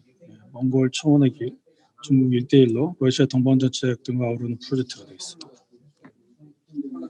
2015년 몽중로 정상회담을 통해서 몽중로 경제회랑 추진 결정이 됐죠. 그리고 2016년에 개최된 몽블랑 정상회담을 통해서 32개 세부 추진 계획들이 선정되고 확정됐습니다. 교통인프라 산업혁명, 국경통과지점, 에너지협력, 무역세관 검사, 협력, 환경생태보호 협력, 과학기술 교육 협력, 이전 농협, 의료, 보건 분야 순으로 나누게 됩니다. 그리고 가장 많은 게 교통 인프라 부분 되겠습니다. 중점적으로 살펴야 될 것이 바로 이제 교통 인프라 부분 되겠습니다. 그리고 중국과 러시아를 연결하는 세계 도로 회랑, 4개 철도 회랑 구축을 목표로 하고 있습니다. 여기서 거기 맨 AH4가 타카슈켄에서 타센타를 연결하는 도로 회항이고 서부도로 회랑이 되겠습니다. AH3가 이렌에서 카우타를 연결하는 그런 도로가 되겠습니다. 그리고 동부회랑이 솔로비스크에서 비치크를 연결하는 그런 것이 되겠습니다. 이 러시아도 러시아지만 밑으로는 그게 중국까지 계속 중국의 이제 지선에 닿아 있습니다. 그래서 중국과 러시아의 유통로를 원활하게 확보할 수 있도록 그렇게 좀 하는 게 도로회랑 건설의 궁극적 목적이 되겠습니다. 그래서 여기서 가장 유명한 게 그게 H3 노선이 되겠습니다. 러시아 울라우데부터 몽골 카우타 그리고 그 자밍도 중국 이렌 지나가지고 베이징 외곽에서 천진까지 연결되는 그런 프로젝트가 있습니다. 나머지 AH4나 동부 자동차 회랑은 아직까지는 조금 미진하다. 그렇지만 그게 AH3 노선 같은 경우는 2018년 그 ADB에서 차관 제공을 했고 그리고 총 길이 312km밖에 안 되기 때문에 공사를 시작하고 있습니다. 그래서 곧 공사가 끝나갈 이제 그런 과정이 있습니다. 철도회랑이 되겠습니다 이번에. 그래서 서부 철도회랑이 타카슈켄에서 차강틀고 중앙 그 철도회랑이 이렌에서 울라우 되겠습니다. 여기서 이게 몽골 횡단철도가 되겠습니다. 이게 중앙 센트럴 코리도라고 써져 있는 이렌에서부터 너오시키까지 이제 연결하는 그 노선이 몽골 횡단철도 노선이 되겠습니다.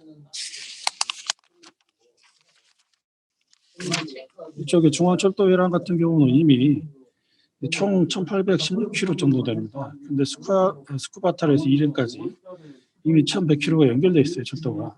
그게 이제 4.11 때 이제 러시아가 놔준 건데요. 러시아가 이거를 이제 그냥 놔준 게 아니고 이걸 통해서 그 몽골 남부쪽에 있는 석탄하고 구리 광물을 철도를 통해서 운송을 합니다. 그렇게 해가지고 러시아까지 많이 수출했죠. 몽골 입장에서 수출한 거고 러시아 입장에서는 충원한 게 한 게 되겠습니다. 그래서 1,100km가 기 연결되어 있기 때문에 한 710km 정도만 더 이제 공사를 하면 됩니다. 1단계로 러시아 정부가 또 2억 6천만 달러 투자를 했고 그렇기 때문에 지금 철도 공사 계속 진행 중입니다. 이 철도 공사가 이제 중앙철도회랑부터 이제 완성이 되면 그 중국 텐진으로부터 러시아 그 나중에 시베리아 횡단철도까지 연결될 수 있는 그런 이제 중앙철도가 생기게 되어 있습니다. 물론 관계하고 협계 차이가 있기 때문에 중간에 이제 거기 하차 상하차점을 마련해야 될 겁니다. 그 다음 페이지입니다. 그래서 실제로 러시아, 중국 같은 그런 주변국들이 이 프로젝트에 대해서 이익이 있기 때문에 러시아는 2017년 2월에 10억 달러 차관을 지원했죠. 그리고 몽골 러시아 투자협력재단을 설립해가지고 여기에 대한 재원을 마련하기로 했습니다. 중국은 2016년 이후에 몽골에 3억 5천만 유안을 지원하고 3년간 20억 유안의 무상 원조화를 결정했습니다. 회랑건설 프로젝트 이행을 위해서 요구되는 몽골 내 인프라, 발전소, 구리 재련 시설 등을 확충하고 여기에 사용하라는 것이죠. 그래서 그리고 몽골의 해상 유통 확보를 위해서 중국 내 이국계 항구 이용 허가를 논의 중에 있습니다. 중국이 항구까지 쓸 수 있도록 그렇게 함으로써 몽골로 하여금 이 인프라를 충분히 활용할 수 있도록 이렇게 배려를 해주는 것이죠. 몽골은 바다가 없지 않습니까? 그걸 갖다가 중국이 한국형 허가를 통해서 해결을 해주겠다는 겁니다. 이렇게 몽골 그 내부의 철도 운송망에 대해서 러시아와 주요국들이 다들 이렇게 돈도 빌려주고 뭔가 그게 한국 이용 허가도 내주고 그러면서 굉장히 적극적으로 지금 뭔가 공사를 완공할 수 있게끔 참여하고 있습니다. 그다음에 이제 그게 남북한하고 몽골의 협력 방안에 대해서 좀 생각해 보겠습니다. 일단 몽골은 한국하고 북한하고 동시 수교국이 되겠습니다. 다른 나라에 비해서 북한에 굉장히 우호적 태도를 보이고 있어요. 그 북한의 유엔에 의한 미국에 의한 대북 제재가 이어지는 와중에도 몽골은 북한에 대해서 한결같이 우호적인 태도를 보였습니다. 그리고 또 여기에서 미국이 적극적으로 제재하지 않았어요. 다른 나라에서 좀 대북 제재 과정에서도 북한 노동자들을 일부러 내보내지 않았습니다. 경기 침체로 일이 좀 줄어가지고 그러지 한때는 3,000에서 4,000명을 웃돌았습니다. 몽골 입장에서는 중국에서 가장 많은 노동자 수를 받아줬었고 2010년도 그 중반에 김영남 거기 위원장이 북한의 김영남 위원장이 방문했을 때 5,000명까지 늘리겠다 그렇게 이제 언론에 대고 발표를 할 정도로 굉장히 시혜적인 태도를 보이고 있습니다. 그래서 이런 몽골하고 연계해서 남북몽 협력을 추진하는 것은 경제적 이익은 물론이고 한반도 긴장을 나아가서 동북아 평화에 이바질 수 있는 새로운 방향을 제시해 주셨다. 저는 그렇게 보고 있습니다. 그래서 북한 입장에서도 국제 무대에서 이제 한국과 양자 협력보다는 중국, 러시아, 몽골 이렇게 같이 연계한 그 협력에 대해서 전향적인 태도를 취하기가 용이할 것이다. 그리고 한국은 프로젝트 참여에 따른 경제적 이익입니다. 그 안보적 이익도 있고 그리고 해외에서 북한과 경제협력 모델을 구축하고 또 운영하는 좋은 계기가 될 것입니다. 해외에서 북한과 경제협력 모델이 한 번도 없었죠. 제3국을 기획하시고 러시아나 중국하고 같이 거기 협업해가고 하는 프로젝트는 한국이 힘들어하기 어렵습니다. 너무나 큰 나라들이기 때문에. 그렇다고 북한이 우방이라고 생각하는 나라들 중에 가장 가까운 나라가 몽골이기 때문에 몽골과 북한과 남한 간의 삼국 협력 프로젝트는 좀 지속 가능하지 않을까. 그게 제가 생각하는 전망이 되겠습니다. 그래서 그 한국에서도 사업 진행 타당성 논리를 항상 경제 타당성에만 치우쳐서는 안 될 것입니다. 포괄적인 고려가 필요하고 그 남북 협력 기금도 필요하면 활용할 수 있도록 관련 시행령을 좀 개정하면 되지 않을까 싶습니다. 먼저 몽중로 경제유랑 건설에 공동으로 참여할 수 있다. 한국은 또 여기에 몽골 내부에서 프로젝트에 대해서 좀 다양한 채널을 통해서 몽중로 경제유랑 건설 프로젝트에 적극 참여했으면 좋겠습니다. 왜냐하면 저희도 이제 몽골에 아주 오랫동안 지금 시혜를 베푸고 있고 또 몽골의 코이카 자금만 해도 OD 자금만 해도 그게 해마다 한 2천만 불 정도입니다. 많이 줄 때는 3천만 불 정도 줬고 일본 같은 경우는 자기가 통해가지고 2억 3억 불씩 줍니다. 우리하고는 10배 차이가 나죠. 그리고 거기 그렇긴 합니다만 한국 입장에서 OD 자금을 탑5 안에 듭니다. 몽골에다 그래주고 그러면 불체율이 높음에도 불구하고 몽골이 그렇게 비자를 나이브하게 입국 심사를 해줍니다. 그래서 비자를 많이 발급해 주죠. 불체율이 무려 30-40% 넘습니다만 그걸 다 감안하고 뭔가 시혜를 베풀고 있습니다. 최근에는 우리 이낙연 총리가 그 몽골에 방문하고 몽골 총리가 그 이낙연 총리를 만나가지고 EDCF 자금 7억 불을 다 지불하기로 했죠. 그래서 벌써 한 2-3억 불을 지출하고 2-3억 불 정도가 남았습니다. 우리가 좀 많은 시혜를 베푸는데 중국의 몽골에서 진행되는 어떤 프로젝트에 대해서 우리도 뭔가 포션이 있어야 되지 않겠느냐. 또 그게 또 북한하고 같이 연계해가지고 한반도 평야와 동북아 평야에 이바지하는 그런 이제 계기가 된다라고 그렇게 하면 그런 명분을 삼아가지고 참여하게 되면 입찰의 가산점을 받을 수 있지 않을까. 그래서 입찰 가산점을 통해 가지고 입찰에 가서 우리도 경제적 이익도 거기에 얻고 그다음에 한국, 북한, 몽골 컨센서스를 좀 통해 가지고 북한도 이익을 얻게 되고 해외에서 뭔가 좀 삼국이 협력해서 참여하는 그런 좋은 레퍼런스를 삼을 수 있지 않을까 그런 생각입니다. 그래서 한국은 네 이것도 아까쯤에 설명한 그런 내용이 되겠습니다. 몽골은 또 북한은 노동인구 유입에 굉장히 적극적입니다. 자국에서도 북한 노동력 활용에 굉장히 익숙한 나라가 되겠습니다. 북한 노동자 수요가 굉장히 큽니다. 왜냐하면 북한 노동자들이 와서 일을 맡기면은 자국 노동자보다 그게 제가 그게 몽골에서 있을 당시에 그러니까 그게 지금 같은 코로나 사태가 일어나기 전에 북한 노동자들 임금이 한 2.5배 정도 됐습니다. 자국 노동자들보다.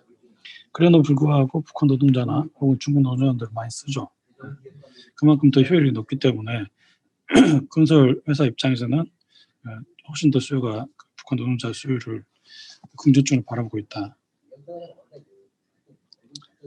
한반도 문제에서 중재자 나오는 역할을 자임하는 몽골 입장에서도 동북아 평화에 이바지 않는 대내적 명분 제시가 가능하다. 한국 또한 프로젝트 참여에 따른 이력 같은 해외에서 북한과 경쟁력 모델을 구축하는 좋은 기회가 된다. 아까 말씀드렸습니다. 이 다음 페이지입니다. 예. 유라시아 대륙 횡단철도하고 아시아 횡단철도망 구축 계획 참여입니다. 아시아와 유럽을 잇는 유라시아 대륙 횡단철도는 아시다시피 시베리아 횡단철도, 중국, 만주, 몽골 횡단철도 이렇게 4개 노선으로 구성되어 있습니다. 한국은 북한이나 몽골과 함께 컨소시엄을 구성해서 몽골 횡단철도 구축 계획에 참여하기에 좀 용이한 입장이다.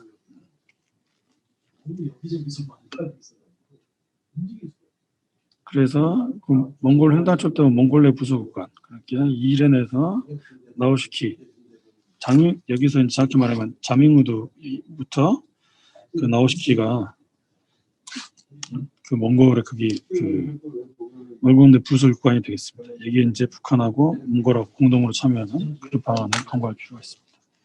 어차피 북한에 대한 노동력 선호가 굉장히 크기 때문에 몽골에서는 한국 입장에서는 그 첩도 부술에 대한 단단한 노하우를 갖고 있죠. 그 자본과 기술이 있습니다. 그런데 이게 사업은 발주하는 아시아 인프라 투자은행이나 중국 러시아드에서 사업비를 조달하기 때문에 이거는 뭐 그게 나중에 뭐 대금이나 결제에 대해서 어려움이 없는 그런 사업이 된다. 그렇기 때문에 이런 좀 참여해 볼 만한 그런 사업이 되겠습니다. 그 다음 페이지 동북아 슈퍼그리드가 되겠습니다. 몽골 고비 사막 지역의 태양광 풍력 등의 신재생 에너지 발전시설을 설치하는 거죠. 여기서는 이제 사업의 핵심인 전력 생산하는 곳이어야 되니까 몽골이 되겠습니다. 몽골 고비 사막이 되죠. 그래서 몽골에서 프로젝트가 사업 성표로 관건이 됩니다. 우선적으로 지금 한중의 전력망 연결이 첫 단계로 추진 중에 있고, 몽골은 한국 같은 경우는 북한하고 몽골 내에 태양광 발전 시설 건설이나 전력망 구축 사업에 참여 가능합니다. 한전 KD에는 또 그렇게 이미 태양광 발전 시설 건설 추진 중에 있고 여러 가지 레퍼런스가 있습니다. 한국에서 가가지고 태양광이나 태양열 발전을 여기서 안 한 게 아니고요. 계속 시범 사업도 하고 그다음에 국가 등을 투자 받아가지고 뭔가 실험적으로 뭔가 계속 진행 중에 있습니다. 산업단지 공동조성 프로젝트입니다. 한반도 안보 상황에 의한 영향을 최소화한다. 그리고 남북과 협력을 지속시키기 위해서는 제2개성공단 같은 거죠. 제2개성공단을 쉽게 말해서 해외에 설치하는 겁니다. 북한과 수교하고 있는 상부를 포함한 공동 프로젝트 구상이 적절한데 몽골이 이에 대해서 굉장히 좀 지휘와 여건이 적절히 가지고 있다. 자미유드나 안탄불락, 창원도로 같은 세 곳에 이제 자유무역지대가 설치되어 있습니다. 근데 이게 이제 인프라가 그렇게 이제 국경에 가깝거나 아니면 용이치 않아가지고 아직까지는 이제 그게 개발이 되던데 여기다가 자유무역지대에다가 어떤 산업단지를 조성한다면은 얼마든지 지금 현재 법으로도 굉장히 큰 시혜를 받게 됩니다. 수출 관세, 후과세, 서비스세 면제해주고 초지 사용료도 안 받습니다. 그럴 때 이제 이 부분에 대해서 북한하고 이제 공동적으로 제2개성공단 개념으로 어떤 산업단지를 조성해서 운영하는 게 어떨까? 몽골에서는 한국이 이제 원자재가 많이 나오지 않습니까? 세계 10대 자원부이기 때문에 한국은 원자재를 가공해가지고 거기에 수출하는 그런 게 노하우가 있는 국가고 북한은 노동력을 이제 기본 노동력을 제공할 수 있을 겁니다. 몽골은 땅을 제공하는 것이죠. 그런 식으로 해서 한국이 생산 설비 등에 투자하고 노동자들을 고용해서 제품 생산하는 형태, 그런 식으로 이제 운영하는 게 가능하지 않을까 싶습니다. 생산된 물품은 한국이나 북한, 중국, 러시아, 중화시 이런 이제 인근 국가들을 중심으로 해서 판로를 확보하는 게 가능하죠. 메이드 인 몽골리아, 메이드 인 노스 코리아는 안 되는데 메이드 인 코리아는 아마 가격 경쟁, 아니 상품 경쟁력이 있을 거라고 봅니다. 자원개발 분야에서의 협력입니다. 몽골은 북한과 꾸준히 교역을 하고 있죠. 북한 노동자 유입에 대해서 별다른 조치를 취하지 않고 있습니다. 미국도 이러한 몽골에 대해서 별다른 제재가 없습니다. 이 미국의 제재가 북한에 대한 제재가 심해지면서 몽골과 미국 간에, 몽골과 북한 간에 교역력이 굉장히 크게 늘어납니다. 그 전에는 이제 북한이 대부분 무역 수지가 흑자였는데 미국 제재가 일어나고 되면서는 교역량도 늘어나는데 무역 수지가 끊임없이 적자가 됩니다. 간단한 생필품에서 사치품에 이르기까지 모든 물건들을 북한이 몽골을 통해서 다 수입을 하게 됩니다. 그런 내용들이 비밀이 아니고 몽골 교통부청 통계 사이트에 다 나와 있기 때문에 그건 나중에 참고하시면 되겠습니다. 그래서 그럼에도 불구하고 미국도 이런 몽골에 대해서는 별다른 제재가 없습니다. 아예 그냥 제재하겠다고 했으면은 중국도 마찬가지고 몽골처럼 이제 좀 힘이 약한 작은 나라는 좀 개입했으면 한다는데 또 그건 또 아닙니다. 그래서 북한은 몽골에 대해서는 여전히 시혜를 받고 있다. 박정호 선생님, 예. 저희가 토론도 있고 질의응답이 남았는데 아직 지금 시간이 25분 정도밖에 안 남아서요. 시간이 벌써 이렇게 됐군요. 예, 한 3분 안에 좀 빨리 마무리 부탁드리겠습니다. 예, 가능합니다. 예. 자, 그래서 저는 이제 한국과 북한, 몽골 간 협력을 통해서 몽골 부존 자원 개발에 참여하면 삼국이 가지고 있는 강점을 충분히 활용할 수 있다. 또 여기 저는 유망하다고 생각하는 게 북한이 한국에 비해서 광업이 잘 발달되어 있어 숙련된 기술자들이 많습니다. 몽골에 와서도 이제 광산 개발하는데 북한 노동자들이 굉장히 거기서는 북한 몽골 노동자들도 인정할 만큼 혹시 광산 개발에 대한 노하우가 크다. 그래서 한국과 북한은 몽골에 대한 한반도 스탠스를 잘 이용해야 됩니다. 한반도 비핵화를 비롯한 한반도의 문제에 있어서 어떤 역할을 항상 자임해왔거든요. 이런 스탠스를 잘 활용해가지고 몽골 정부 차원이 주재하는 전략광산 개발이나 인프라 구축 분야에 대한 국제 입장에서 한국, 북한, 몽골 컨센서스 구성해서 참여할 수 있도록 하죠. 수의계약이나 또는 입장 가산점을 부여받는 것이 몽골에 유도하는 것이 가능하다.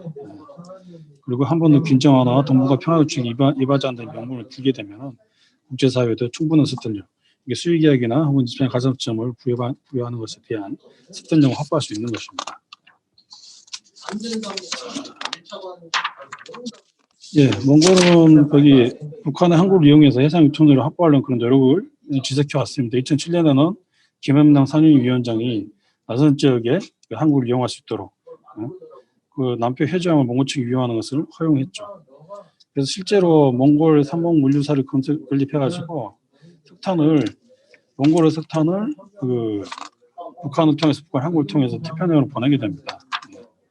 그런데 남북관계 경색하고 국제사회 대북 제재 등이 외부 환경이 변화하니까 그게 이루어지지 않았죠. 나중에 이제 저 남북관계 침체되면 야산 이용에 대해서는 삼국 간 합의가 이루어지면 한국 또한 유라시아 지역으로 새로운 유통로를 확보하는 게 가능하다. 네, 이 정도로 하겠습니다. 네, 감사합니다. 저희가 잘 모르고 있었던 이제 몽골 지역, 특히 북방 지역의 여러 가지 어떤 다자간 협력 프로젝트들을 소개해 주시고 또 저희 한국 정부가 실질적으로 시도해 볼 만한 어떤 정책적인 제안까지 실무적으로 해 주셔서 정말 많은 배움의 시간이 되었던 것 같습니다. 다음으로는 우리 박정호 선생님의 그 발표에 대하여 연세대학교 조정원 교수님께서 토론을 해 주시겠습니다. 조정원 선생님 부탁드립니다. 예, 안녕하십니까. 연세대학교 조정원입니다. 이 한반도와 북방 경제협력 발표문을 들으면서 정말, 우리가 사실 몽골의 그런 가치에 대해서 아직도 뭐 다 알고 있지 못할 수 있겠구나 생각을 많이 했습니다. 정말 아까 허 교수님께서 말씀하신 대로 많이 배울 수 있는 그런 기회가 되었습니다. 이 발표문에서 지금 정부에서 추진하고 있는 북방 경제협력의 현황을 평가하고 우리 정부와 기업이 추진할 수 있는 협력의 방향과 방안들에 대해서도 제시를 했고요. 그리고 동북아 전력망 연계에 대한 논의들의 주요 내용과 특징을 소개하고 또 참여 대상 국가들에 대한 내용도 최신 내용까지 상세하게 설명을 해주셨습니다. 특히 몽골에서의 남북한 산업단지 운영, 그리고 몽골의 나선왕 이용, 그리고 그 외에도 할 수 있는 다양한 그런 아이디어들을 또 제안을 해주셨는데 이러한 것들이 향후 북방경제협력의 활성화에 도움이 될 수 있다고 생각이 됩니다. 특히 이 북핵 문제가 특히 그과 관련된 협상이 타결이 어떻게든 된다면 해볼 수 있는 게 정말 많다는 생각을 해보게 되고 또 발표 내용들에 전적으로 동의하고 공감을 하는 바입니다. 지금 이 동북아시아 전력망 연계 관련해서 이 몽골 관련해서 해야 될 게 적지 않은 게 사실인데 또 북한의 전력망 문제도 북한과 만약에 이 다른 그 윗부분의 북방 지역의 국가들과 북한 그리고 우리나라까지 전력망이 연계가 된다면 이 북한 내부의 전력망 문제에 대한 지원이 확실히 좀 필요할 겁니다. 특히 이 북한의 전력망이 노후화됐거나 신규 설비를 건설해야 될 지역들이 분명히 적지 않을 것으로 지금 추정이 되고 있습니다. 그렇지만 이에 대한 구체적인 정보를 북한이 아직 공개하고 있지 않기 때문에 그 부분이 계속된다면 아마 이 북한을 포함한 동북아시아 전력망 연결을 추진하는데 굉장히 쉽지 않은 그런 방해요인이 될 수 있다라고 생각이 됩니다. 그리고 이 동북아시아 전력망 연계 그리고 중목로 경제랑 그리고 몽골 내부의 사회간접 자본과 산업 기반 구축을 안정적으로 추진하려면 아까도 말씀하셨지만 이 파이낸싱 재원 조달을 어떻게 할 것인가 그와 관련된 구체적인 논의와 확정이 있어야 될 겁니다. 특히 이 다자개발은행들의 지원의 활용의 중요성 아까 잘 말씀을 해주셨는데 특히 이 중국과 다른 나라들 간의 도로 연결에 있어서 그 전에 그 사례들 중에 이 아시아개발은행의 지원을 통해서 건설한 사례들 저도 좀 굉장히 좀 흥미롭게 본 부분인데 지금 중국 주도의 AIIB 그리고 중국의 정책금융기관들인 국가개발은행, 수출입은행 이런 데들의 자금 활용이 특히 중앙아시아 지역이나 또 다른 지역에서 많이 진행이 되어 왔었습니다만 이제 중국도 내년부터는 이 쌍순환 전략이라는 걸 하면서 또 내수를 또 증시를 또 해야 되는 그런 상황이기도 하고 그래서 중국이 이 내년부터 또 다른 나라들이 얼마나 과감한 자금 지원을 할지는 좀 더 지켜봐야 될 부분도 있습니다. 그리고 최근에 카자흐스탄에선 누르스탄 경전철 건설 사업 관련해서 중국이 잠깐 자금 지원을 중단하니까 공사가 잠시 멈추게 되는 그런 사례도 있기도 했습니다. 그래서 이 중국뿐만 아니라 이제 미국이나 일본 다른 선진국들의 사업 참여를 유도하기 위해서도 아까 말씀해주신 ADB 그리고 세계은행이나 다른 다자개발은행들의 자금의 활용의 필요성이 굉장히 또 중요해질 것으로 봅니다. 그리고 이 중국과 관련해서 또 중국이 제공할 수 있는 지원들 외에 아까 말씀드린 다자개발은행들 그리고 다른 선진국들의 자금도 활용할 수 있는 건 해야 좀 더 속도가 날 수 있을 것 같고 그리고 아까 그 도로망 건설의 사례들 특히 중국에서 이제 중국 측에서 얘기하는 그 카자흐스탄, 러시아, 유럽까지 연결하는 도로망인 쌍서도로 연결할 때 보면 여러 나라 업체들이 컨소시엄을 구성해서 그 공사 구간을 분담해서 이제 프로젝트를 진행하는 그런 모습이 있었는데 이 몽골과 관련해서도 아마 좀 그런 다자 컨소시엄 구성을 해서 프로젝트를 진행해야 되는 경우가 혹시 좀 있을 수 있지 않을까라는 생각도 해봅니다. 그래서 결국엔 그런 컨소시엄을 통한 자금과 리스크에 대한 부담을 줄이고 구체적인 성과 창출에 역량을 집중하는 것이 바람직할 걸로 보는데요. 제가 이 박정우 교수님께 좀 여쭤보고 싶은 거는 딱 하나입니다. 지금 몽골이 지금 이 굉장히 해야 될 또 하고 싶어하는 사업들은 많은데 이 자금 조달, 파이낸싱 문제를 어떻게 해결할 수 있을지 아까도 좋은 말씀들을 많이 해주셨는데 지금 몽골 내부에서는 또 특히 몽골 정부에서는 최근에는 그와 관련해서 어떤 생각과 계획을 가지고 있는지 간략하게 좀 말씀해 주실 수 있으면 고맙겠습니다. 감사합니다.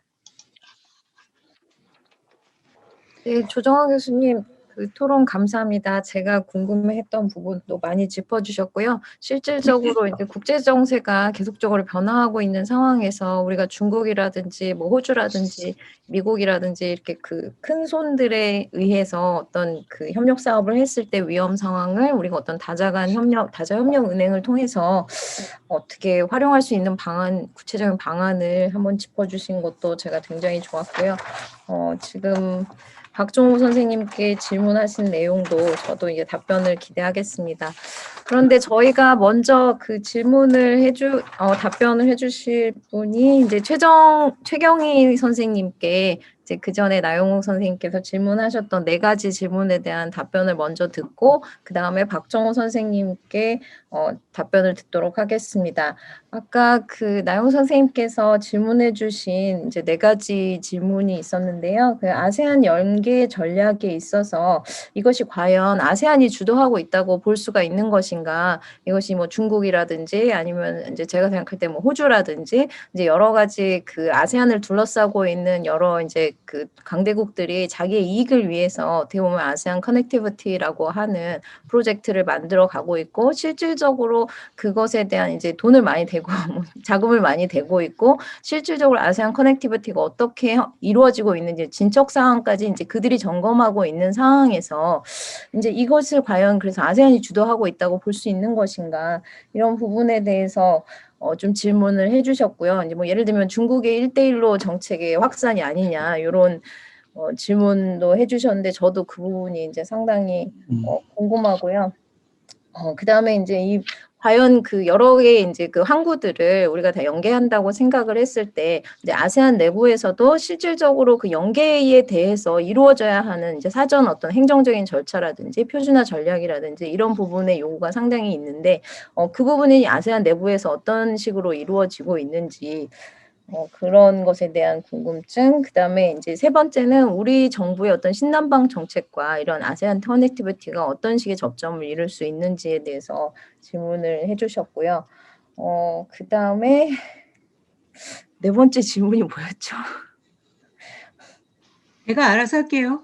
네. 국가중심 아무리 이게 아세안이라고 하는 어떤 지역 협력체나 지역 공동체가 있음에도 불구하고 이제 그런 협력을 이루어가고 있는 과정에라도 언제라도 이제 국가중심주의가 이제 발효하게 되면 그 기존에 이루었던 어떤 지역 공동체의 협력 관계가 무너질 수 있는 그런 이제 유럽의 상황이라든지 이런 것에 연계를 해서 거기에 대해서 이제 박사님의 생각을 물어보셨던 것 같습니다. 네, 제가 잘못 이해한 것일 수도 있으니까 네, 최경희 선생님께서 이해하신 대로 답변해 원래 주셨습니다. 제가 좀 일찍 그 글을 드렸기 때문에 일찍 또 토론문도 주셨어요. 네, 그래서는 말씀해 주신 거가 이렇게 문서로 다 되어 있어서 일단 바쁜 와중에도 나영희 선생님 이제 토론해 주셔서 너무 감사하고요. 일단 뭐 큰 틀에서의 질문들은 어차피 과정 중에 있는데 제가 이제 말씀을 드리고 싶은 부분에 대해서만 얘기를 드리자면 이제 메가시아라는 개념에 대한 그 질문 너무 좋고요. 어차피 계속적으로 연구를 해야 되는 거니까. 근데 이제 이미 있었던 거일 수도 있고 새롭게 만들어낸 걸 수도 있고 사실은 아시아라는 아까 제가 이제 글에는 없지만 PPT 자료에 있잖아요. 메가아시아라는 담론이 가능하게 됐던 전제 조건. 사실 이게 굉장히 중요한 것 같아요. 그로부터 이미 있지만 새롭게 만드는 그런 면에서 이제 그렇게 얘기하잖아요. 주체와 권력에 대한 얘기하셨잖아요. 아니 사람이 존재하는 한 주체와 권력은 다 작동하죠.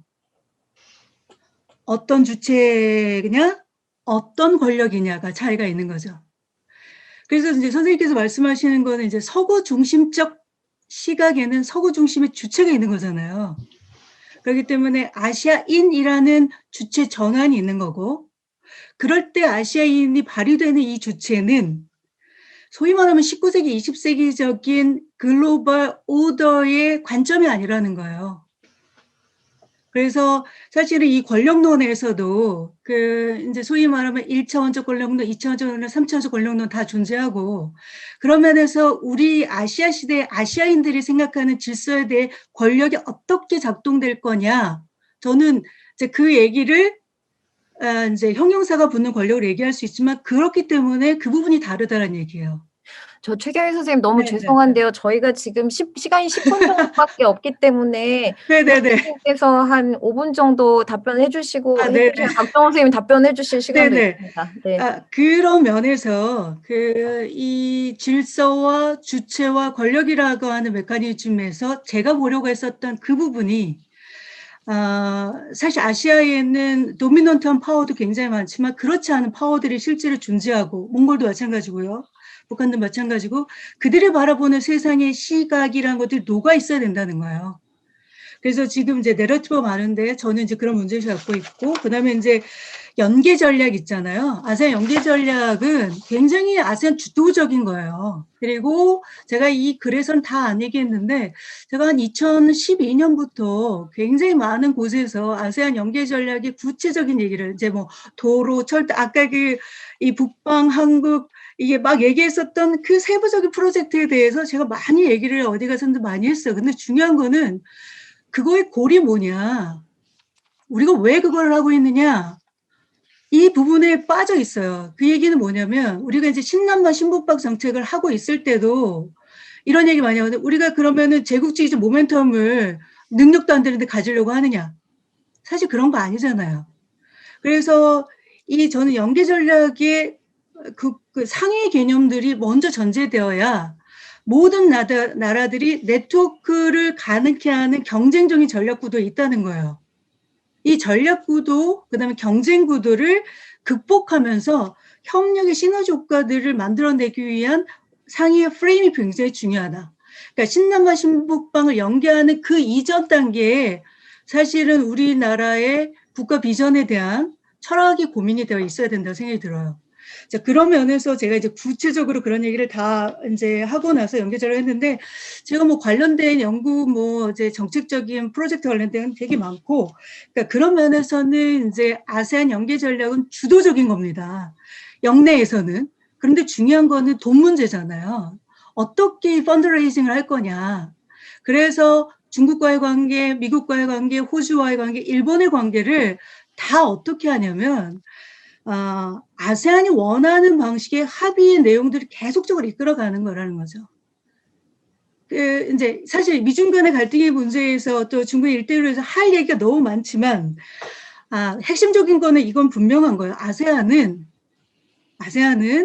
이제 리센룽이 굉장히 작년 아세안 의장국부터 지금까지 계속 얘기하는 거는, 미국이든 중국이든 아세안에게서는 둘 다 중요하다라는 거예요. 아세안이 이렇게 뜨게 될 때까지는 미국의 영향도 있었고 중국의 영향도 있었다는 거예요. 균형 전략이라는 거죠. 그리고 여전히 그 균형 전략 관점에서 아세안이, 왜냐면은 누구나가 전략이 있는데 전략이 상호작용을 해야 된다는 거죠. 그래서 절대적으로 중요한 게 싸우지 말자. 전쟁하지 말면서 이 분위기를 어떻게 상승 효과를 시킬 것이냐가 아세안의 이니셔티브예요. 그거에 대한 법 제도나 거버넌스 체계는 이런 것들은 다 설명할 수 있지만 어쨌든 그렇고요. 그다음에 그런 면에서는 아까 말했듯이 아세안 연계 전략은 아세안 이니셔티브를 갖고 있고, 그다음에 굉장히 중요한 건 인프라, 인스티튜셔널, 피플 투 피플 커넥티비티를 가능케 하는 모든 관점이 있는 거란 얘기예요. 여기에서 아세안 이니셔티브라고 해서 아세안이 상대방을 무시한다는 개념이 아니에요.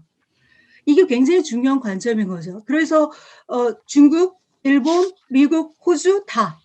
그래서 여기서 이제 그거의 구체적인 내용에 대해 사례에 대해서도 얘기할 수 있지만 어쨌든 그렇고요. 마지막으로 제가 이제 얘기를 드리고 싶은 게, 아까 이제 신북방, 신남방도 그렇고 아세안 연계 전략에서 한국이 해야 될 역할에 대한 얘기는 제가 오래전부터 했던 얘기가 있어요. 우리도 ADB, AIIB처럼 한국 주도의 국제 다자개발 은행을 만들어야 된다고 그러니까 최근에 그 키예비에 했었을 때도 얘기를 했어요. 왜냐하면 우리나라는 지금 유휴 자본이 굉장히 많고요. 이 부분은 어떻게든 간에 펀드레이징이 굉장히 중요하고요. 그렇기 때문에 미국과 중국이든 이런 관계 속에서 우리의 주도성을 갖기도 필요하고요. 아세안도 그걸 원하는 바예요. 몽골도 받을 거예요. 그래서 지금까지 계속적으로 90년대 중후반부터 한국 주도의 다자개발은행에 대한 국제다자개발은행에 대한 논의가 있었지만 적정한 때가 아닌데 지금이 적정한 때다. 저는 그런 부분에서 오늘 논의의 향후의 정책적 제안들을 그런 방향으로 이끌어가서 이 연계 전략이라는 것은 다 가능한데 상위의 우리 비전을 갖고 움직여야 된다. 이 정도만 답변을 드리도록 하겠습니다. 네, 최경희 선생님 답변 정말 감사합니다. 다음은 박정호 선생님께서 저 답변해 주시겠습니다. 네, 조정훈 교수님 좋은 말씀 감사합니다. 좋은 토론이었습니다. 그리고 최경희 선생님, 나무 박사님 다들 오늘 이제 말씀에 너무 즐겁게 들었습니다. 오랜만에 그렇게 토론에 참여하게 돼서 너무 좋았고요. 그 조정호 박사님 말씀하신 펀드레이징 어떻게 할 것인가 거기에 대해서는 저도 항상 그것 때문에 다자간 협력 프로젝트가 사실 몽골 정부에서는 정권이 바뀔 때마다 심지어 지자체 선거를 치를 때마다 지방정부도 마찬가지고 중앙정부도 마찬가지고 항상 새로운 전략들을 이제 끌어냅니다. 비전 2030이네, 비전 2050이네.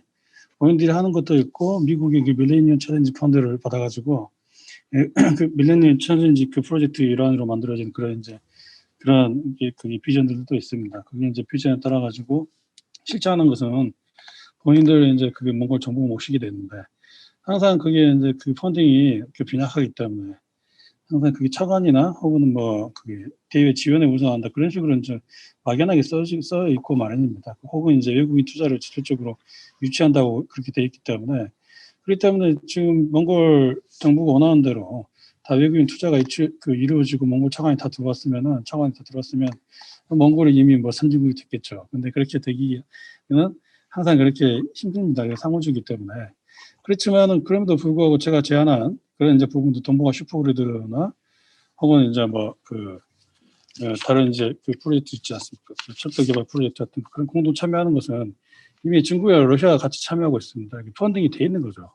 중국과 러시아는 특히나 그 철도 같은 그게 프로젝트에는 본인들은 먼저 선작업을 하라고 몽골에 차관 지원해 주지 않습니까? 먼저 그렇게 몇 년 상간으로 진짜로 하겠다는 얘기죠. 차관을 먼저 지원하고 펀드링이 들어오고 AIB가 들어오고 ADB는 다 끼어 있고 그렇습니다. 그런 이제 프로젝트가 아닌 이상 한국이 참여해가지고 그 참여 유인이 없습니다. 그리고 이제 저는 항상 그 거대 담론이나 그게 메가아시아 좋습니다만은 실적인 뭔가 경제 협력이나 이익이 되지 않으면 안보적 이익이든 명분이 됐든 경제적 이익이 되지 않으면 그 나라들은 느슨할 수가 없다. 타이는. 그러니까 항상 그거를 이제 그 공동적인 이익을 취할 수 있는 그런 이제 그걸 명분을 개발하고 그걸 계속 이제 추구를 해야 된다. 그런 와중에서 이제 말씀드린 게 동북아 슈퍼그리드나 다른 이제 여타 제가 이제 제안할 것 중에 북한은 이제 한국 개발하는 거하고요. 몽골하고 공동으로 북한 나선 한국 개발하는 거하고 몽골의 산업단지 공동 조성하는 거 빼놓고는 이거는 이제 한국의 자본이 들어갑니다. 한국 자본이 추가돼야 되는데 나머지 부분에 대해서는 그게 한국이 그 국제기구 자금이나 아니면 중국의 러시아부터 펀드라이징 혹은 몽골하고 러시아가 만들어진 그 펀딩 그런 이제 펀딩 프로그램을 통해서 지원을 받게 되기 때문에 입찰의 문제지 이거는 그게 돈을 받는 것은 큰 문제가 아니다. 네. 그렇게 이제 간단히 말씀드리고 싶습니다. 네.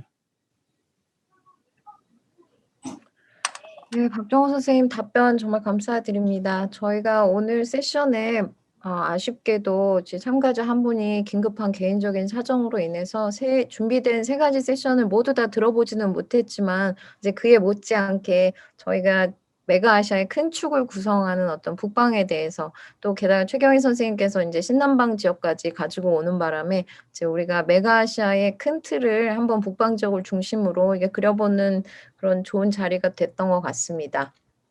네, 오늘 참여해 주신 선생님 모두 감사드리고요. 제가 이렇게 따로 지금 그 플로어에 질문 시간을 못 드리는데 지금 계속 저한테 세션 시간이 3분 남았어요, 2분 남았어요 이렇게 연락이 오고 있어서 제가 기회를 못 드리는 것인데 정말 죄송합니다. 혹시 이제 개인적으로 발표하신 선생님들께 질문이 있으신 분은 저의 지금 여기 단톡방에 남겨주시거나 아니면 개인적으로 연락을 해주시면 이게 너무 이상하네. 네, 감사하겠습니다. 오늘 참석해 주셔서 너무 감사드리고요. 잠시 후 4시부터 라운드 테이블에서 이제 여러 그 소장님과 단장님들의 그 토론이 있으니까 많은 참석 부탁드립니다. 오늘 참여해 주셔서 정말 감사드립니다.